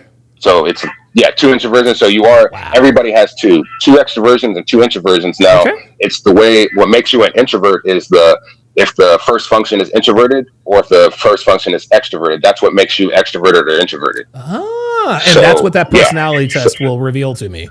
Yes. Yeah. And then later on in the future, if you want to pull up and talk or whatever, I will. But there wasn't one that's all I have to say about that, unless you have anything else. But there was one more thing, and it has nothing to do with this that I definitely need to say to you, and that is that you're a while back, with your shorts, you have to make, and I know you make shorts, put on YouTube now, especially and Facebook. The skits you used to make and the way you should put them out, especially if you go on FNF. I've been a big fan of getting your stuff on FNF to the crowd of FNF needing to see that red pill content. Not just because I represent you and put your stuff out there, but it's so important to the people that Myron is bringing it on. They're so young and they're actually taking his advice and they're actually growing and they're actually, you guys, I know you guys do know, but you guys really don't know how much what you guys do is actually penetrating into the world. It's very vital that I say this I'm in Iowa. Coming from Iowa, it's felt even in Iowa, all you guys are doing. It's felt in Iowa. Wow. We feel like I go to work. I work at a random, I work doing security, and I've talked to young kids. I've talked to young guys, and I ask them, I think that I'm going to know much more than them because I'm much older than them. And then I go to talk to them about stuff, and they already know it. And I'm like, whoa, how do you guys already know it? I don't think you guys, I'm already hey, what the heck? I go to talk to them like I'm going to be their leader or something. And they're already I do this, I do that. I'm already, I'm not playing that game. I understand what's going on to a degree. And they're actually, I'm like, whoa, it stops me from actually helping them. I mean, I'm not going to help them, but they just hold me back. I'm like, whoa, you guys already. So it's very important that you understand that you included, everybody that is in the space, they are affecting everything. It is making, it's helping us. Like I needed help from I needed help from the space. I had broken up my family, and then just after I broke up my family, because I had to, I came across Myron, and then Myron was the one that got me to all you guys. MLD, I want Brandon Carter, everyone in the space, even Sneeko, Andrew Tate, everybody. You know, I follow everybody. I see what everybody's doing, and you guys, no matter what's going on, you guys are affecting the world. Wow. You guys, I seen a guy in your chat earlier. He's from Germany. Yeah, in your chat, like from Germany. So you guys, you're affecting the world. Like you're helping us out beyond measures that not very many people can express. But I am expressing it. It's so very vital. You guys keep this up, man. Jethro, and just on this last note, just make sure that you start, maybe putting shorts, maybe connect with Myron and like say, hey, every once in a while, play this short, make a short for him or whatever, because people are really starting to, this is what I'm saying about this. He's getting a new crowd. He's getting younger people, a new crowd. It's been a long time since he got this such a new crowd of kids that are listening to him and stuff. It's very important and vital now. Cause I text Myron, I'm on this debate channel all the time. Hey Myron, play this, play that. He's played it once. He's played it once on his debrief, the relationship drive-through skit. Those are a blast to win. Those are much needed nowadays. So that's why I'll tell my guy to start posting them again. well, Jethro, listen, man, go ahead. So I know I'm rambling on. This is the last thing. Next time you go on a show, you should definitely queue up a couple skits and have them play it. Especially, the one thing I haven't been able to do, because I know they run a business. And I have to, and Myron's so busy. I know he'll do it, but he's so busy jotting around and so many people coming in. I try to tell him, like, put the drive-through skit relationship thing on the after hours when the setup's right, when the girls have a certain amount of time and they're saying certain things, like play the drive-through skit video and then watch the reactions to the women reactions to it. I think that one skit is perfect. So I think you should put it in Myron's ear, like, hey, you should put that on, the air, because he has to plan for it. I know. So yeah, of course. But yeah, and that. Welcome to Bolde Smash. Appreciate Can I take your water? Yep. I appreciate all you do. Of course, man. I appreciate it, man. Jethro, listen, man. Thanks for chiming in, and this has been incredibly educational, man. I will definitely take that personality test for sure. So disclaimer. Sorry. Disclaimer before. So just because you take the personality test doesn't mean, because you could be in a certain mood or whatever, and you might. It's not the end all be all. Make sure you try to be honest as possible when you answer the question, so that way it's pretty accurate. Yeah, but what I will say is, like, take the test and then read about the different personalities and listen to the different personalities online, and you'll be able to find your personality. So even if the test could be a little off because of your mood, or you might be doing this or that. So it might not get as accurate. So take the test and then go online, research the 16 personalities, what they say about it, and you'll find your personality and you'll understand what I'm saying about the ADHD and all that stuff and figuring yourself out. It's so important to you. So I thank you for all you do, and absolutely, I will chit chat with you later. All right, Jethro Raffro, man. Let me give him a Don DeMarco, man. That was where's my Don DeMarco? The hell? Come on now. There we go. That was fascinating, man. That was absolutely fascinating. I learned a lot. There. That was incredible. Yeah. Welcome to Burger Smash. Can I take your order? What was the other one? Welcome to Nick Flings. Can I take your order? Yeah, I might start working those back into the rotation. All right, let us move to the next part of our program.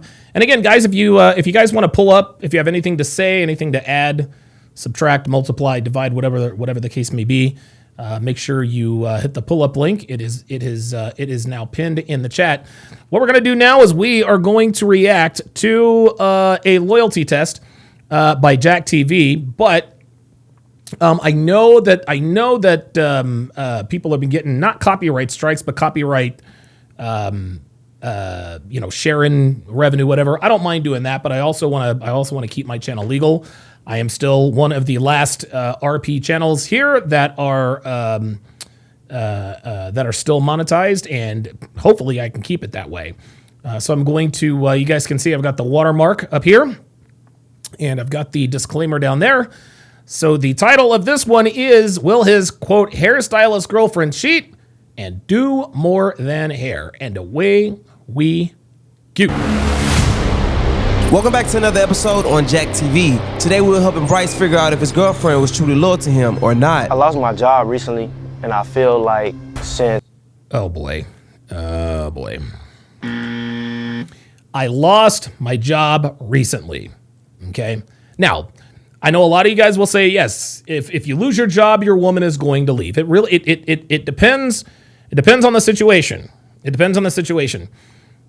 And it depends on how long you've been with her, right? So for example, let's just say that Donovan Sharp Incorporated were to disappear. Devin's not going to leave, but she ain't going to stick around forever. Okay. I've got 10 years in with Devin. I've taken care of her and she has taken care of me. And so the 10 years that we have together, that will probably give me a substantial runway, but it's not continuous. Okay. Devin is not going to stick around forever if all I do is wallow in self-pity, crawl in a bottle, doing drugs, whatever the case may be, complaining about this and that. No.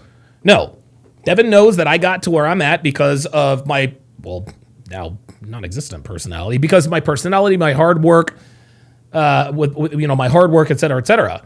But I don't, again, understanding what I know now, I know she can't wait around forever, and I wouldn't expect her to wait around forever. Okay, to put this on the other side, that would be like me being with, let's just say that Devin were to gain 15, 20 pounds, right? And you guys know what she looks like. She's got her body is smoking. She'll be 50 in August. She's got a better body than most girls less than half of her age. But let's just say, for example, that she were to put on a few pounds. I'm not gonna be like, all right, get out, da. By the same, like I'm gonna be like, okay, you're starting to, and I'm direct. I'm not like, well, honey, maybe you should know. I'm going to be like, yo, we just got our gym equipment downstairs. You need to get your ass in the gym and start lifting weights. And I will give her time to get her body back. But if 3 months, 6 months, a year goes by and I don't see any progress or any desire to get her ass in there and get in the gym, the heat's going to be turned up a little hotter. Well, it's the same thing on the other side with you being employed and your girl staying with you. Depending, if you've been with a girl for a month and you lose your job, you can't expect her to stick around. Okay, you only have a month in.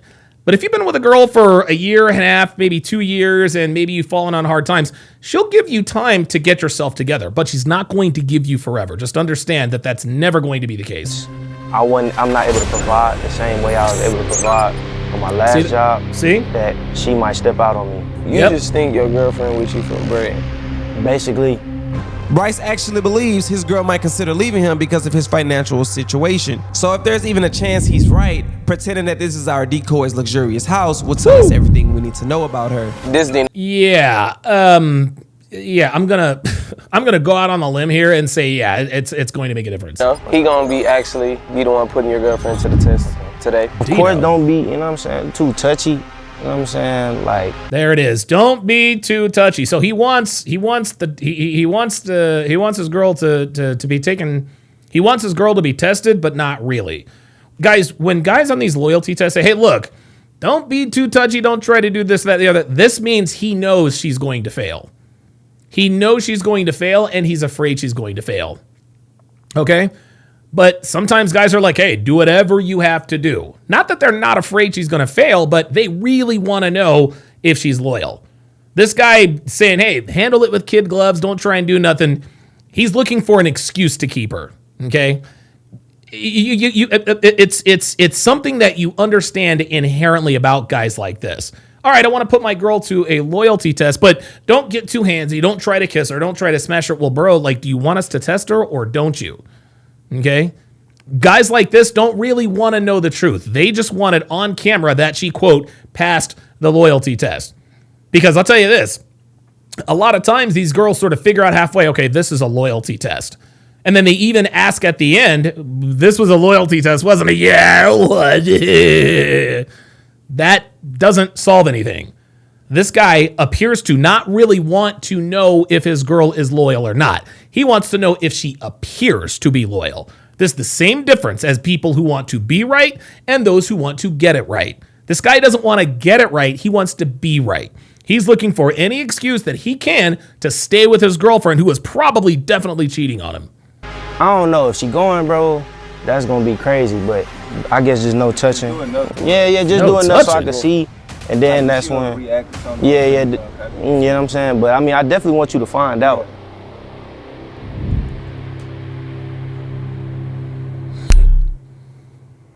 Come on, Flyers. I lost my job recently, and I feel like since I'm not able to provide the same way I was able to provide on my last job, that she might step out on me. You know, that's why we're here. I'm just trying to. Is that something that's grown because of you not being able to provide how you once? Yeah, that could be. That's one of the main reasons. Yeah, I feel like we'll argue a lot more recently, or she'll just I could just tell in the energy in the space we build. Those are instincts, other, guys. Just be off. Yep. Look. When he says it's just the energy, it just be off. Those are your masculine instincts. Those are your masculine instincts.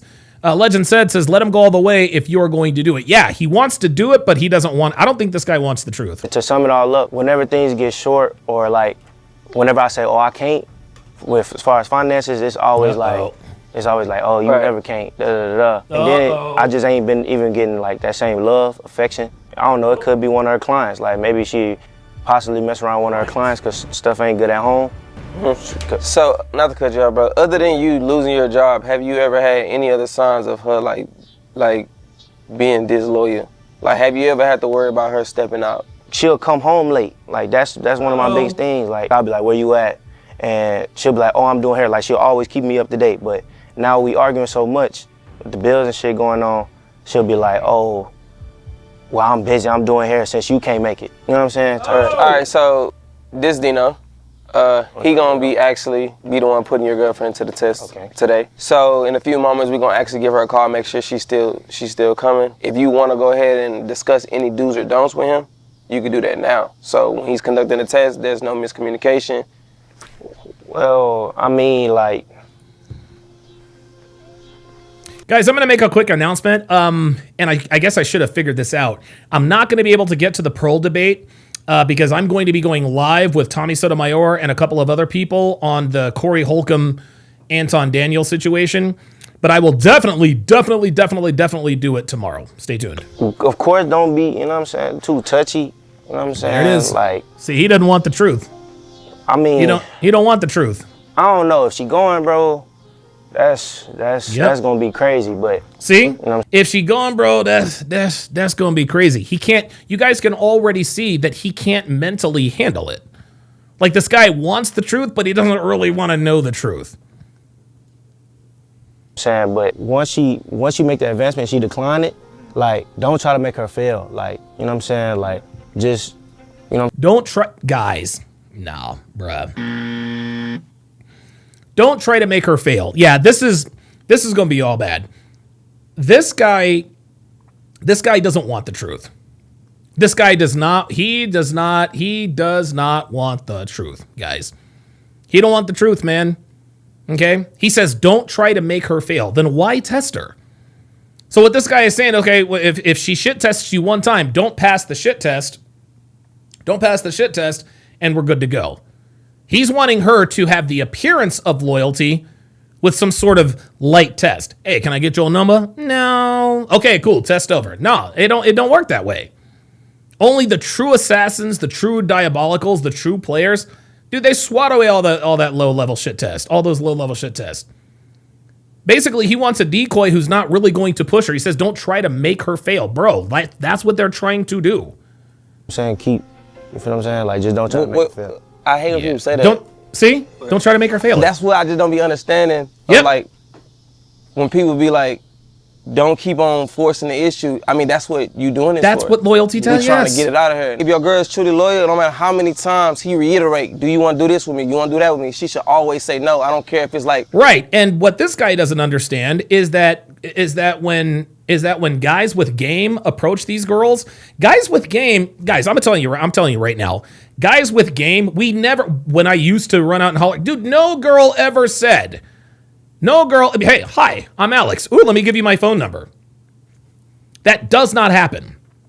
That absolutely does not happen. Hey, you seem cool. Here, put your number in. We'll hang out.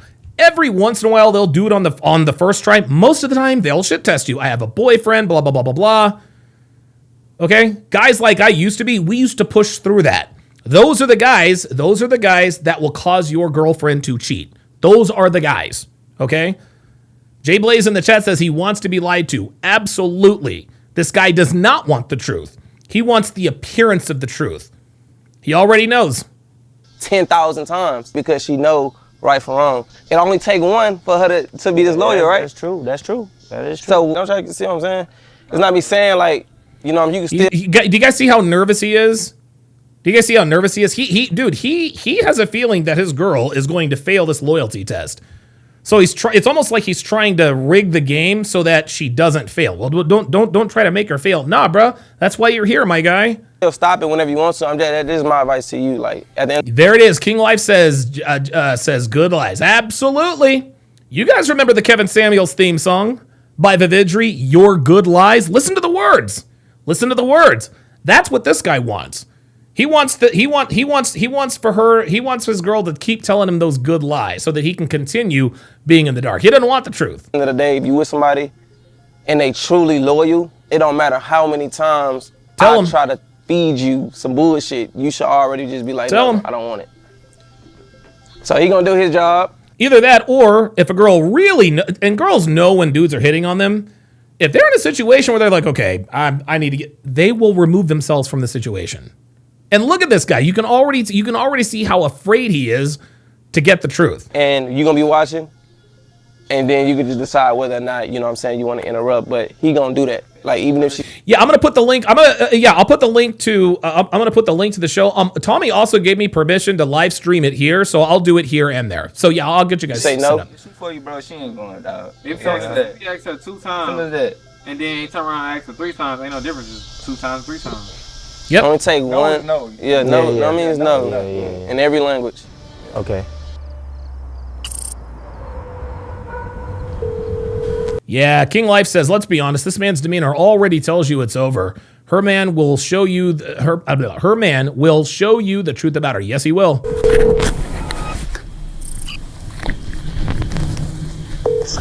Hello. Hello, Nay? Yeah. Hey, you got an ETA about how far you is, how long it's gonna be before you get here? Like 13 minutes. Oh, like 13 minutes. All right, that's cool. 13 minutes. Oh, she on that exact. She got a pin down. All right. You didn't even get anything like for you got everything. All right. Yeah. All right, cool. All right, well, see you when you get here. Okay. All right. So how you feeling, bro?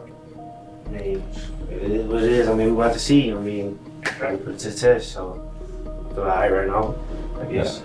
That's good. Hopefully Nate gets here safely, because in reality, accidents can happen at any time. Oh, here comes the ad. Kyle 2020 on the YouTube side says his behavior is proof she cheated.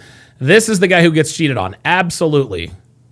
This company didn't want to pay now. In the description below, www.forthepeople.com/JackTV. Thank you, Morgan & Morgan, for sponsoring this video. Nay is a hairstylist. That's exactly how we were able to bring her into this test. We told her Dino needed a house call and offer her a little extra cash. She agreed with no hesitation. Once she was on the way, we locked everything in. The cameras were hidden, the mics were live, the decoy was ready. And Bryce, he was on the other side of the property inside our command center watching everything in real time to see if Nay would take the bait or stay loyal. From her perspective, this is just another client, just another hair appointment, nothing out the ordinary. But what she doesn't know is that the moment she walks through that door, she's stepping into her very own loyalty test. Now, if you're at home and you want to run your own loyalty test, Cheetah Buster AI lets you do it right from your couch, straight from your phone. A couple days ago, I actually used it to search up Nate. All I had to do was enter her name, location, and I uploaded a photo. And the AI checked to see if she had been on any dating apps, and it even showed the last time she was active. Oh, shit. Oh shit! Oh, wow. Guys, oh my, dude. This is why you guys know I ain't in the game. This is why y'all know I ain't in. This is the first time I've ever heard of this, man. Dude, I swear to God, I love you guys. I really do. Love you guys with all my heart. I truly feel sorry for people who have to be subjected to this. Like, think about this, man. Think about this. The dating landscape is so fucked. There are now websites like FaceTrace that lets you know whether or not the person that you're in a relationship with is on other dating on other dating apps. Incredible. Wow. Come to find out, hell. they had never been on any dating apps, which was a great sign going into this loyalty test. But listen, test your partner at your own risk. I'm just showing you what's possible. And if you want to try it yourself, go ahead and click the link in the description. Yeah, we see him. What's up, man? Nice to meet you. You got here? It's crazy, bro. I don't like the way she greeted him. She said, hey, listen to her. She's not greeting this guy like a client. She's greeting him like a friend. Look, I'm going to tell you what. I'm going to tell you right now. Guys, never ever commit to a woman. Never commit to a woman who's comfortable talking to men she doesn't know. If she is comfortable talking to men she doesn't know, she is absolutely a slut. No doubt. Yeah, we see him. Listen. What's up, man? See? Hey. Seriously? This is a nigga you don't know. He's gonna pull up to the spot. She talking about, hey. Hey. Nice to meet you. You got here? Hug him. Look how nervous he is. I don't know yet. Nigga, you nervous as he's like, yo, this is crazy, bro. This man knows the truth, but he doesn't. I don't think he can stomach the truth. I think this dude's finna crash out. I'm just look at him. Nah, that's a wrap. I wish it would paint. Nah, that's a wrap. This bitch says, I love me. This bitch, oh my God. Dude, bruh, if a girl you're seeing or dating is wearing sweatpants that says, I love me, y'all, she's a slut. She's a hoe. Good God. You like that? Well, let's get to it, man. Gonna make you have butterflies? Yep. Yeah, man, I don't know, you know what I'm saying, what's gonna happen for real. So we about to see. Alright, cool. Right this way. Let me see what we're gonna do with that. I ain't washed or nothing yet either, so yeah. I got you. Okay, cool. You need anything on whatever you need me to get, just let me know. Yeah, just a towel. Yeah. And maybe an extension cord. What you got? Blow dry. I think I got one over here. Okay. We want me to sit up at? You can sit it right here. You can tell this bitch is a ratchet just by the way she talks. Yeah, Dre Raven says, I have to say, you automatically have to suspect a girl comfortable with making house calls to new male clients late at night, though. Dude, real talk. I'm 10 years. 10? Yeah. I graduated high school. So she's 28. Yeah, maybe. Dude, it's something you do just for like what? Like finance, like money wise, or you love doing hair? I actually love doing hair. Oh, okay. How do you feel about her actually doing like house calls? Yeah, it's not. Yeah. Nope. No, that's how we feel about it. The worst thing in the world, she gotta get her money, but, you know, shit. I mean, it initially didn't make me feel no way, but when she, you know, like I said earlier with the staying out late, that's been affecting me a little bit. So I'm just trying to see what be going on. Yeah. I want to do something. I'll look at the pages. You got some good stuff on there. Thank you. Yeah, I can definitely tell you got a little experience on you. Sure. Guys, you can all listen again. Going back to the I love me. Sweatpants. Okay, this girl is a wannabe narcissist. And a lot of guys, we like that, oh, she's a narcissist, and I dated a borderline. No, listen, man. There are very few narcissists in this world relative to the number of people in the world. But girls who are wannabe narcissists are always looking for, it's always attention-seeking behavior. I love me, that's not something a wife would ever wear. If you wear sweatpants that say I love me, you are a perpetual side chick. I don't care who you are. Yeah, let me show you. I'm super intimidated, bro. I'm gonna tell you now. A lot of people don't even like doing, man. Probably complaining about. Oh Lord, not to make my kids. Man, look, let me show you the style. That's the first thing. Number two, we know what his girlfriend looks like, which means she probably failed. And how do we know this? She probably signed the waiver. She's like, okay, cool. If I'm gonna get busted cheating, fuck it. I'm gonna put myself out there. This is a chance for me to be on Jack TV. I'm never gonna have more attention for it. I'm never gonna have more attention than this. Fuck yeah, I'll sign the waiver. Seems like a very like people person. Seems like a people person. We call that extroverts. Yeah, probably because you've been having someone. Yeah, say. Hey, girl, that's how. Dude, he is nervous as hell. Who she keep looking? See this? You see this behavior? She keeps checking her phone. She keeps checking her phone. The fuck you need to check your phone all the goddamn time for, y'all? Like, yo, this is all bad. Man, a lot of people, and they got gents, man. I mean, dude, this girl is attached to her phone, and look at this, look at this, look at this. So she's texting someone, right? How much you want to bet it's not the boyfriend? I got you. I'm gonna take my time. Please do. You want anything? Maybe some water. Drink or something like that? Water. Some water. Alright, I don't got this bitch is ratchet as fine. hell. I can do that. I got my own stuff.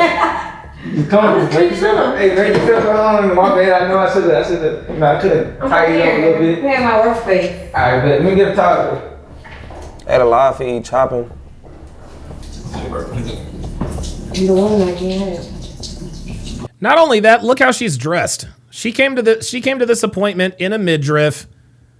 She's wearing a tank top. Like, this is. Oh God.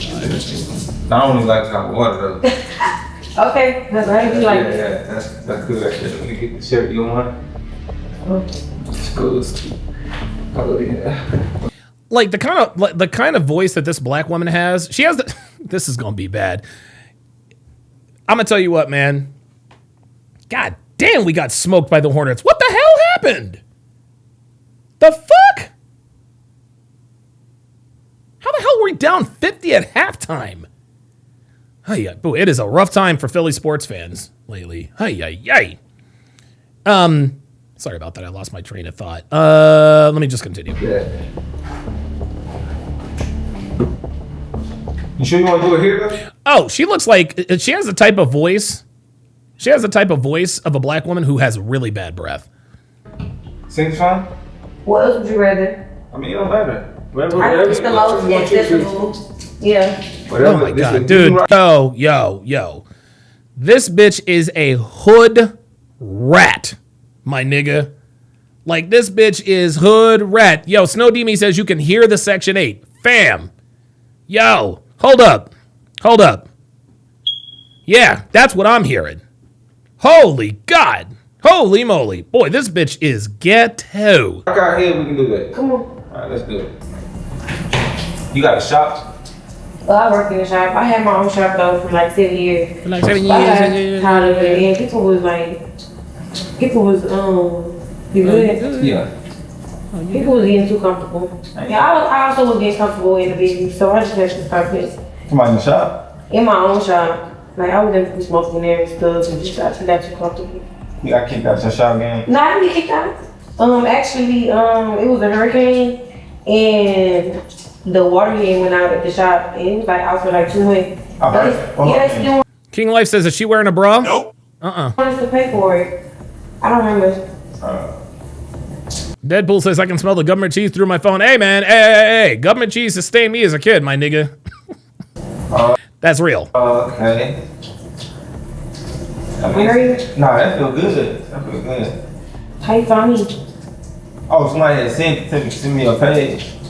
And I was scrolling down, saw a couple styles that I like.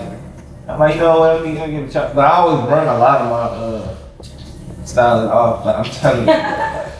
Oh my see God. See all that laughing? Mm-hmm. Man, I be like, almost wanted to be like, I don't know. I'm not even. What you nervous? Cause you say 10 minutes ago. Yeah. God, I cannot understand a word she says. A dude's hair often? He get you 10 hair, so. Honestly, I just started. Like, I have friends with hair, boys, friends with hair. But they. Boyfriends with hair? I've never heard of women refer to their guy friends as boy friends. I mostly have bread, so I know how to do research stuff like that. But like, I would never, when I was working in my own shop, I would never like service a man if I didn't know him. And now, service a man if I didn't know him? Oh my God. Because I was like confident. Yeah. And What they be on? yeah, you know how niggas be. Man. Wow. Stay shy. And you know, I should be by myself, so I don't want to be in that predicament to where it make it awkward. But now I'm in the shop with other girls, and it be all of us, like we work together, so I be taking more real clients now. Yeah, Sure you do. Feel like, yeah. I don't know, man. Some niggas do some, but a lot of, you know, I ain't say a lot, but you know, a lot. Some women do be on that type of time, though, you know. Yeah, they do, and that's why they eat that field, but not me. Yeah, so I feel you. Oh, there you go. What? The temperature. You hear me? Oh, they say you can't feel me. Said inaudible. You smell like a baby. I smell like a baby. Oh, you smell like a baby. She said, you smell like a baby. He said, you smell like a baby. She goes, listen to this giggle. Oh, this is already over, dude. This is already over. Listen to this. You smell like a baby. I smell like a baby. Yeah, you smell like a baby. Guys, this is how women hit on guys. Now she is hitting on them. Now she's hitting on him. The way he smells has absolutely nothing to do with anything. But she's starting to feel him. That's why she's like, you smell like a baby. That masculine ass laugh. For real. Smell good, though. That is. You mean like the baby lotion or like a baby? Like, you smell like a baby, like, for real. Man, stop. I don't want this to do that. Man, stop. That's a good thing. Anything that smells good is a good thing. So what you do in your free time? Like, what you do when you know, just cooling? Here we go. Here we go. I like to read. I like to do.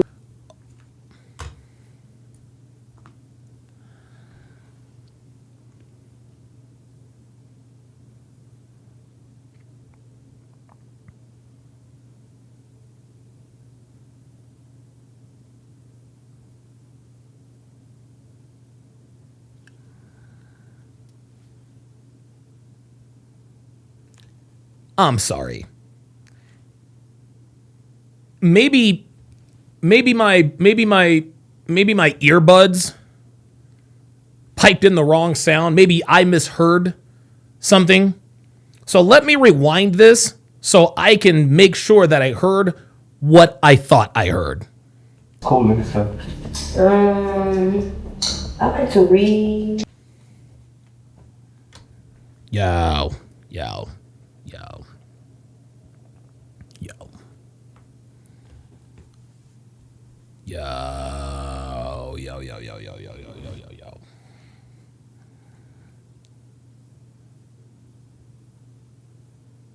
Did this bitch really just fix her mouth to say she likes to read?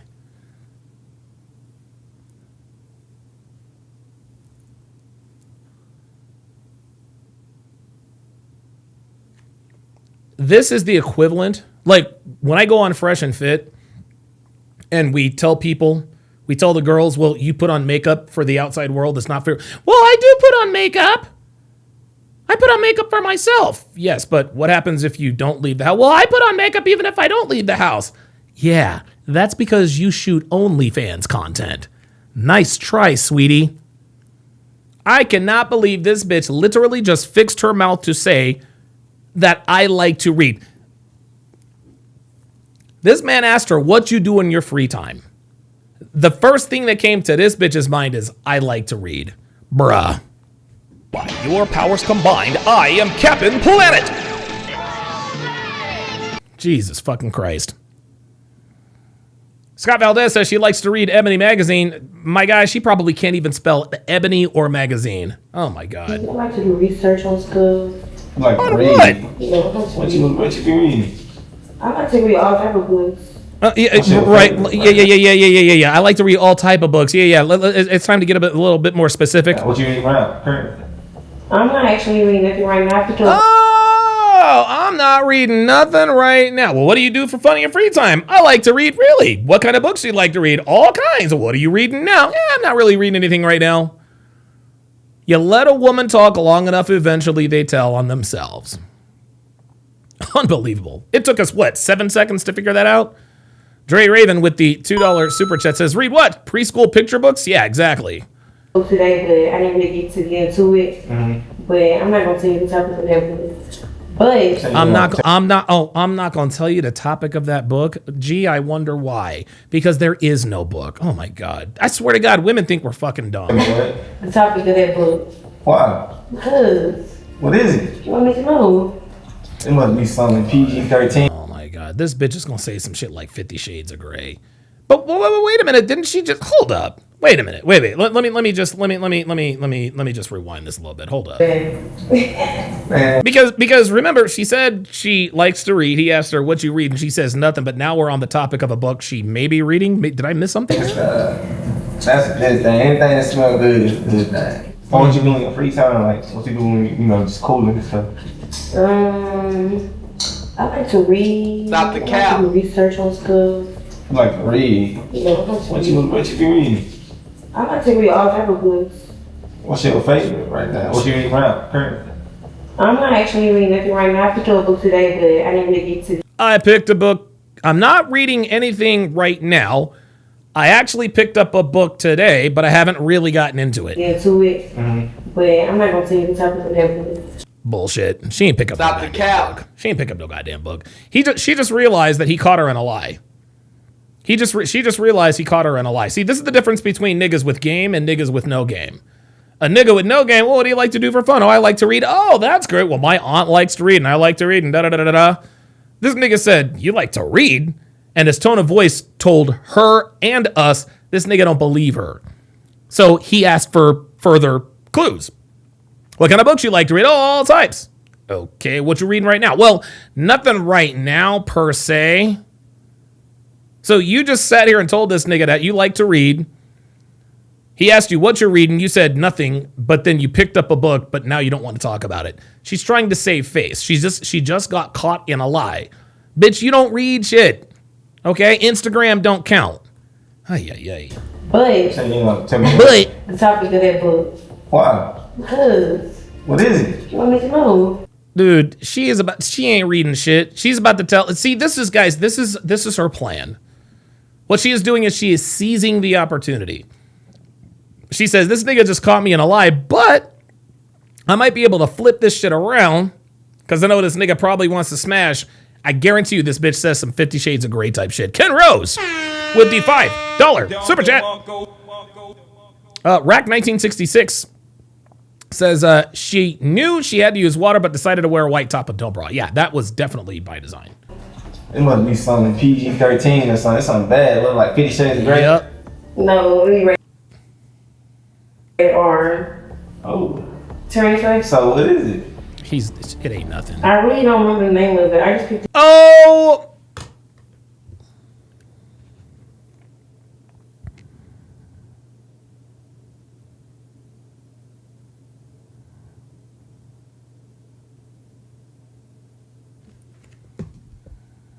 So you said that you like to read. What kind of books do you like to read? All kinds of books. What are you reading now? I'm not reading anything now. Oh, wait a minute. I did pick up a book, but I didn't really get into it. Okay, what's the book about? I don't want to show you. I don't want to tell you. Well, is it 50 Shades of Grey? No, it's rated R. Okay, what's the title of the book? Well, even though I picked up a book today, I don't quite remember the title. What are we doing? Like, what are we doing? Man, what are we doing? And if this bitch lies so smoothly to this dude, can you imagine what she does with her boyfriend? Oh my God. I read You looked at the cover and liked it and like, yeah. How did you know? There it is. How did you know? Because you're lying. No, for real. And I read the description at the back and I was like, let me read this. Nah, that's how I pick my movies. I read the description and look at the thumbnail. I don't I'm know. not reading this person. I like the TV show. So you seen? Oh, there it is. Now she talking. Oh, when I was younger. You fuck with? Not really. Why not? I just never got into it. I was a Twilight girl. Twilight cool though. I like Twilight. You seen all of them? Yeah, I said all of them. Oh god. You consider that a horror movie? No, it's not scary. But I also don't watch scary movies. Why not?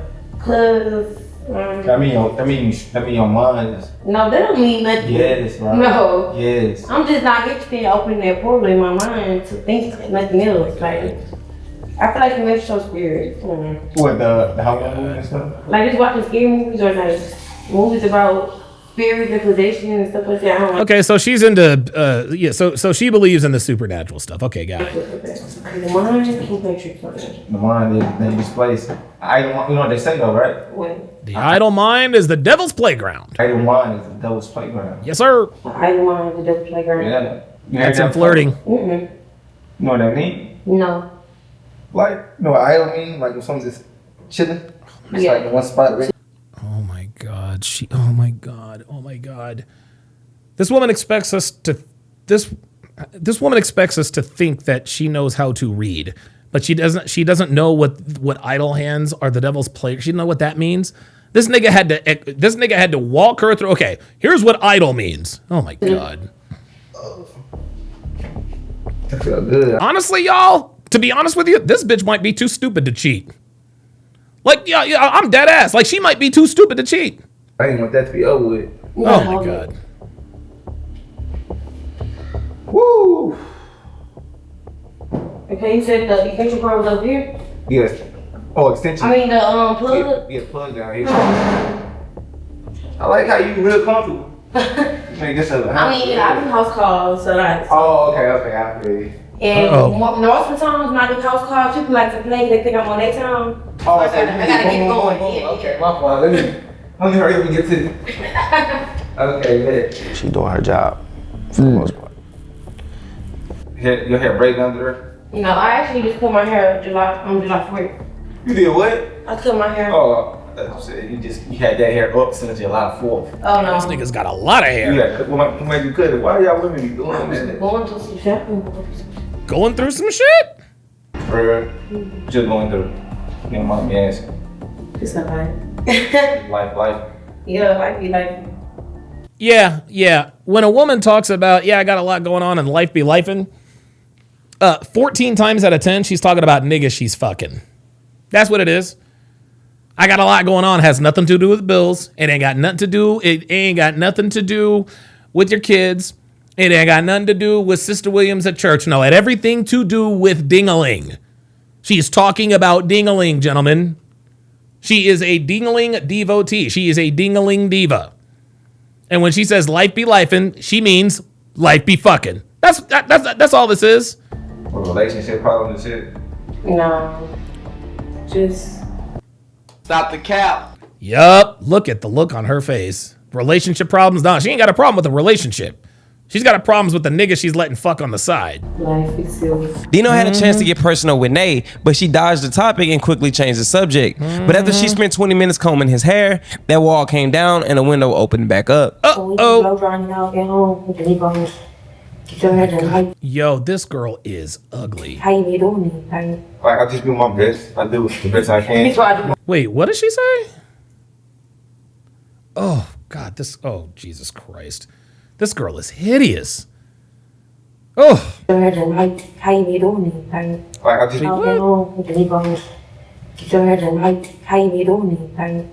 do my best. I do the best I can.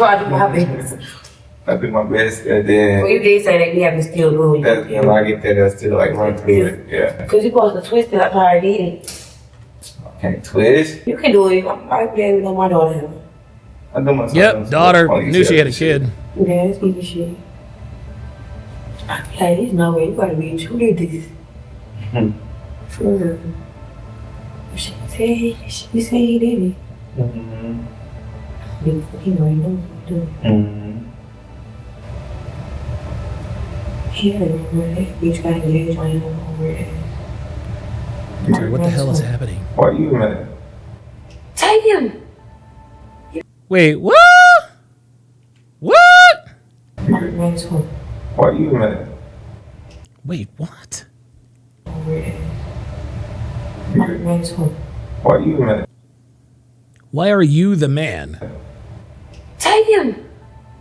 You like my hands, please.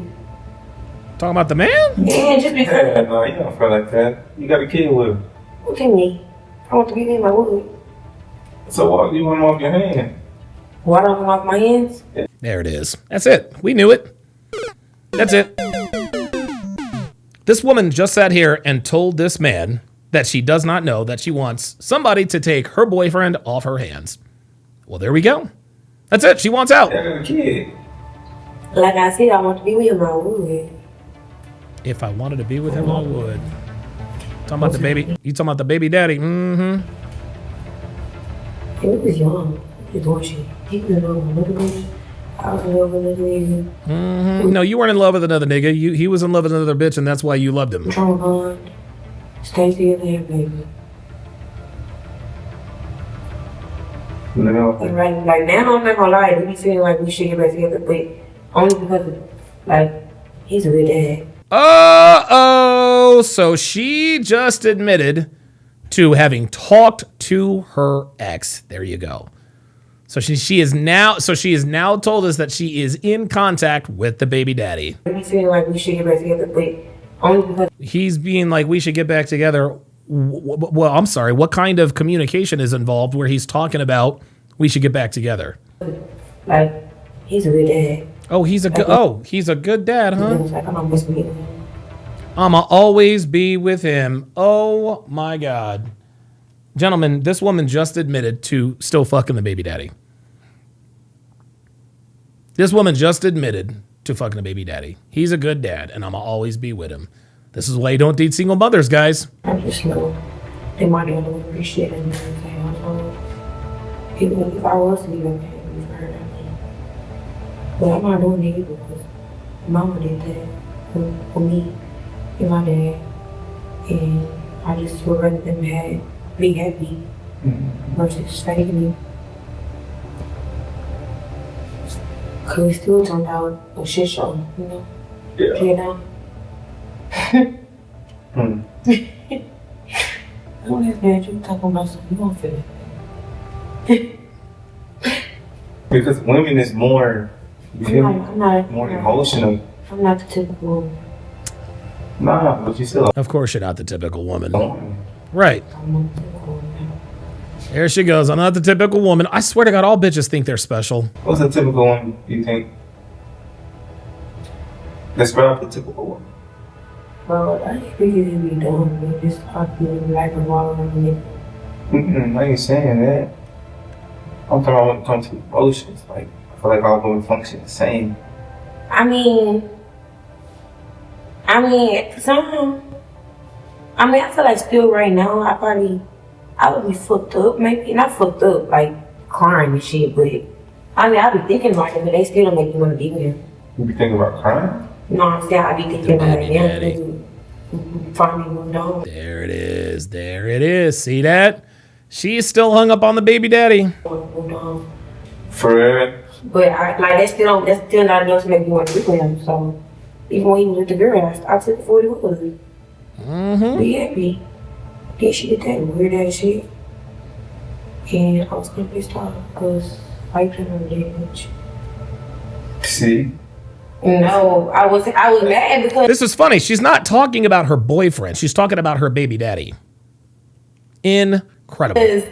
why you doing weird shit? And like we know her. Oh, y'all know her. Yeah. So it's like if you ain't really want to fuck with him, like, well, why? Okay, so let me ask you this. If she did really want to fuck with him, why do it matter to you? It don't There it is.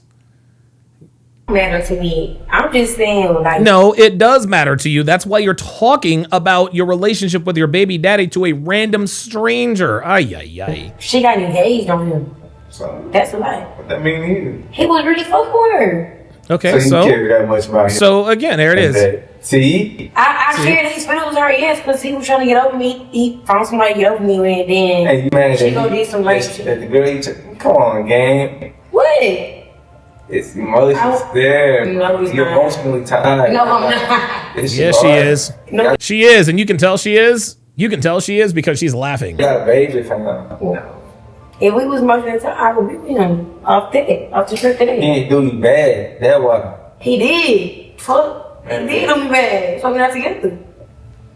He did you bad. He cheated on Fuck you? my friend. Y'all was arguing and shit? Why did they know? I'm asking. Was we arguing and shit? Yeah. What did you do? Let me ask you that. Uh-oh.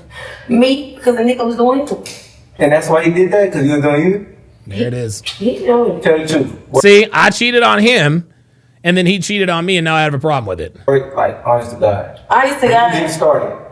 Honest to God, you didn't start it. No, I didn't. Get off my head. This the thing. This nigga's doing say, get off my head. He probably would say I started because he found pictures of me and my ex from high school. Oh my God. Oh my God. This woman is a perpetual cheater. Oh my God. In my trunk. And he was like, boom, away. And I was like, no. Oh. Did the ex die? No. So why you got him?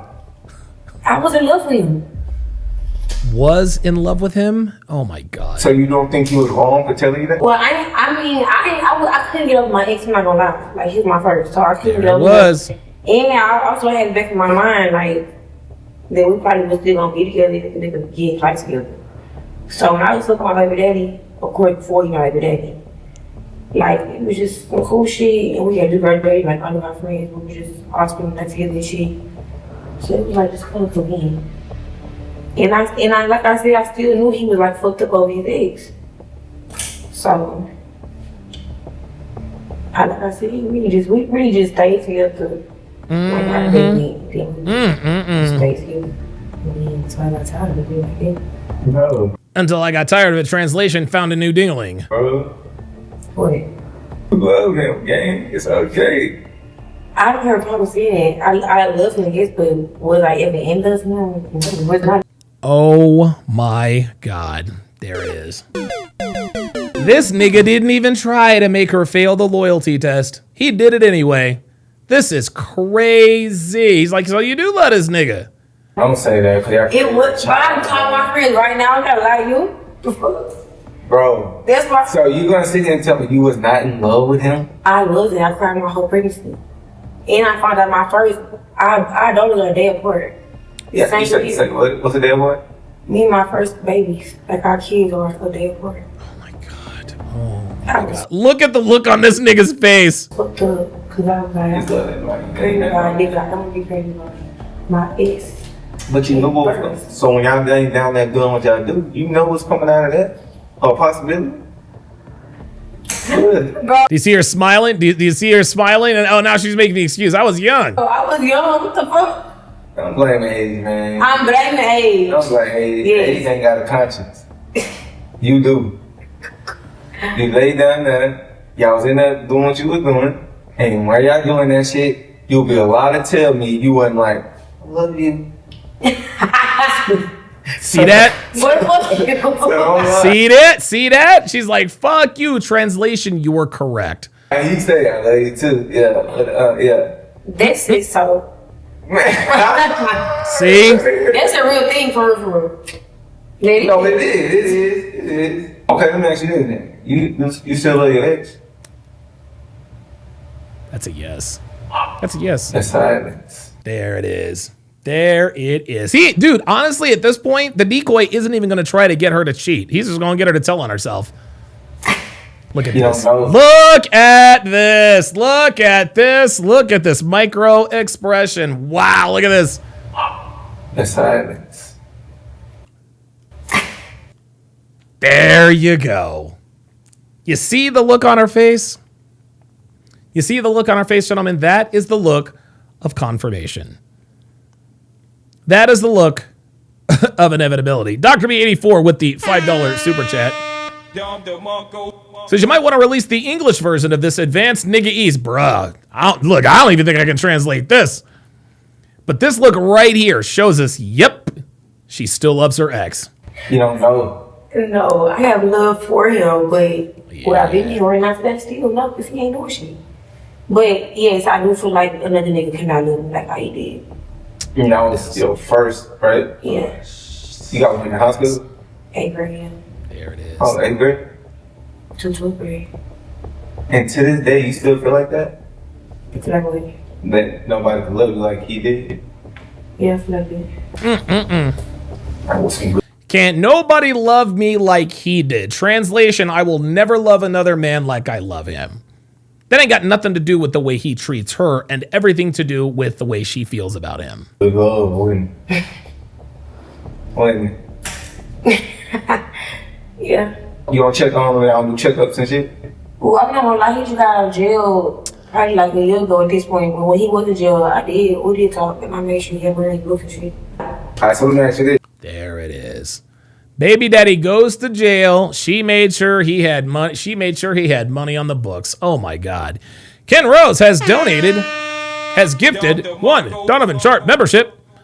Truthright123 at Truthright123 to make sure you welcome him to the TSR family. Oh my God. I'm gonna play devil advocate here, okay? Oh my God.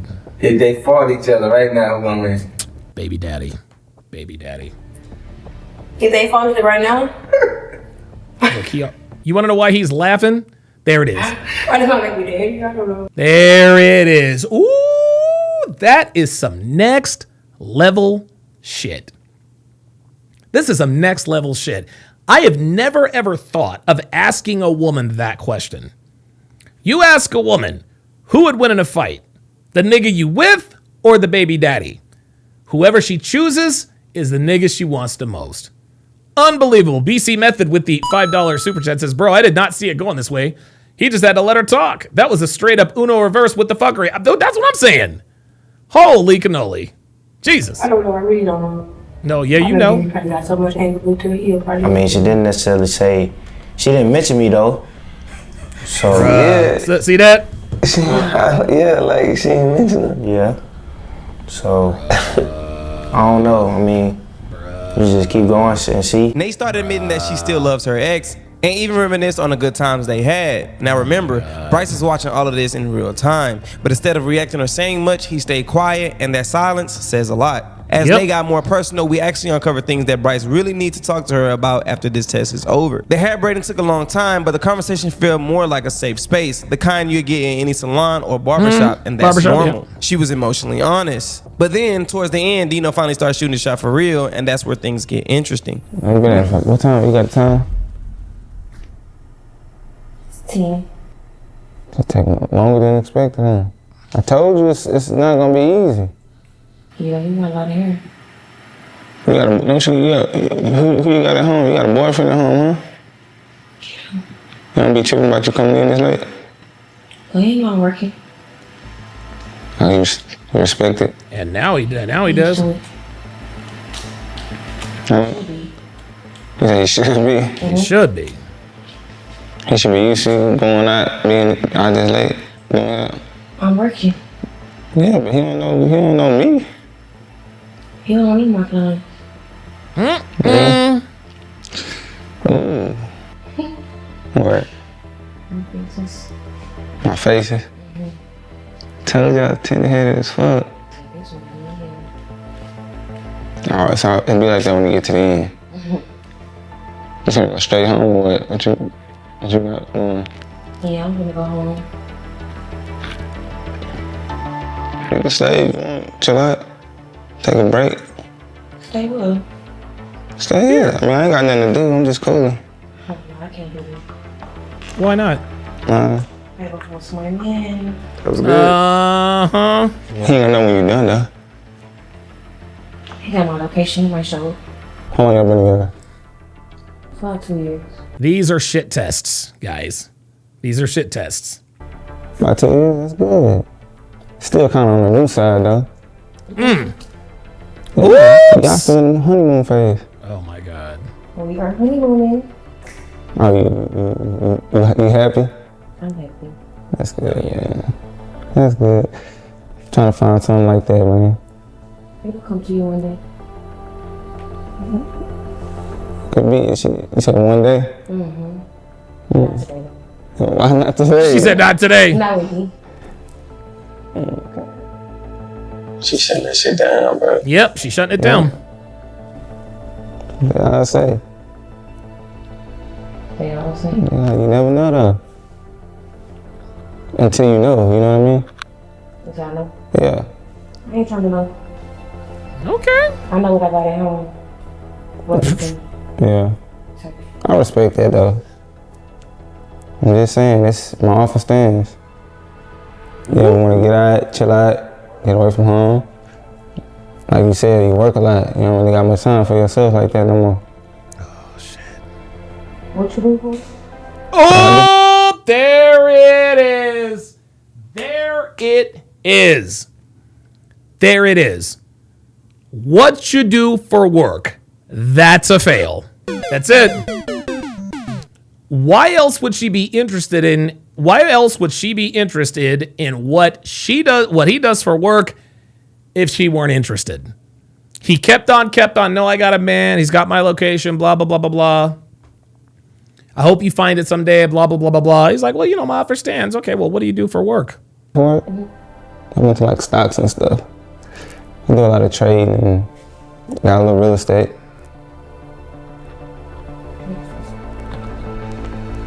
A lot of free time on my hands though, you know? Yeah, I can do what I want really, when I want to. That's good. Yeah. You say you don't got a lot of free. She's waiting for him. Yeah, yep, there it is. Legend says that she's qualifying him. Absolutely. But now she's waiting for him to come to her. Time, but I bet you I can free that up for you though. Uh-oh. You gotta be at the shop and shit, right? Uh-oh. You gotta be at the shop. Maybe another lifetime. Another Maybe lifetime. another lifetime. I have never heard, when a woman says maybe another lifetime, oh my God. Okay. That's cool. What about this life? Another lifetime. Like the life I'm living now though. Like living now? Mm-hmm. Me too. So what's up? She knows she's being tested. She knows she's being tested. I think at this point she's got to know something's up. Because we're what, almost a half an hour into this loyalty test, and all of a sudden now I got a man. She talks, and it's funny. She talked more about the baby daddy than her man, other than the fact that she has a man. I know what I got. I'm gonna go home to him. Yeah, I see you. You just lucky. That's all I'm saying. Like you're a good woman. You feel me? I could tell you work. You know, you doing your thing. You got your head on straight. I enjoy talking to you for real. So you mean like booking again? Huh? You mean like booking Most likely. Yeah, yeah. Uh-oh, are you gonna book me again? Uh-oh. I like it. I mean, you could. You do your thing. Maybe next time, though, we could probably go out afterwards. As friends or something like that. Just, you know, just client until... Oh, this so, you know, when bitch it's a client, you go with your so girl, your female cap. client. Do you see how she has shut it completely down? Yeah. Listen, I think dude already exposed her. Okay. Well, my offer stand. Offer stand? Always. For you. And I don't even do that for real.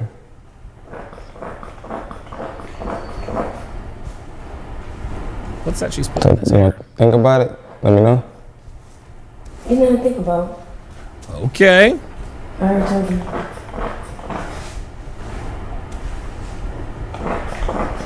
Okay. Shit, now I'm nervous, cause shit, I'm finna go out there and, you know what I'm saying, all this going on, I'm about to look crazy as hell. My bad. I didn't mean to ruin the vibe if I did. I'm a man of words, you feel me? Yeah, Kyle2020 says the dummy still thinks she passed. Guys, I do apologize. I have got to leave it there. I've got a podcast with Tommy Sotomayor in 7 minutes. So I need to be ready for what I'm about to do. If I can, I was actually having a little bit of trouble live streaming to YouTube today via Restream. He is going to give me permission to live stream it to my audience as well. But what I'll tell you what I'll do, guys. Hang on a second.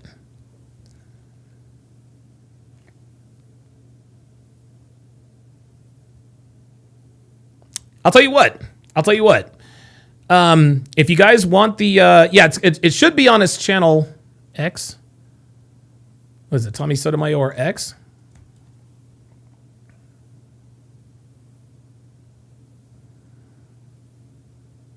I don't even know which channel this is going to be on. But I'll tell you what. Join my Discord.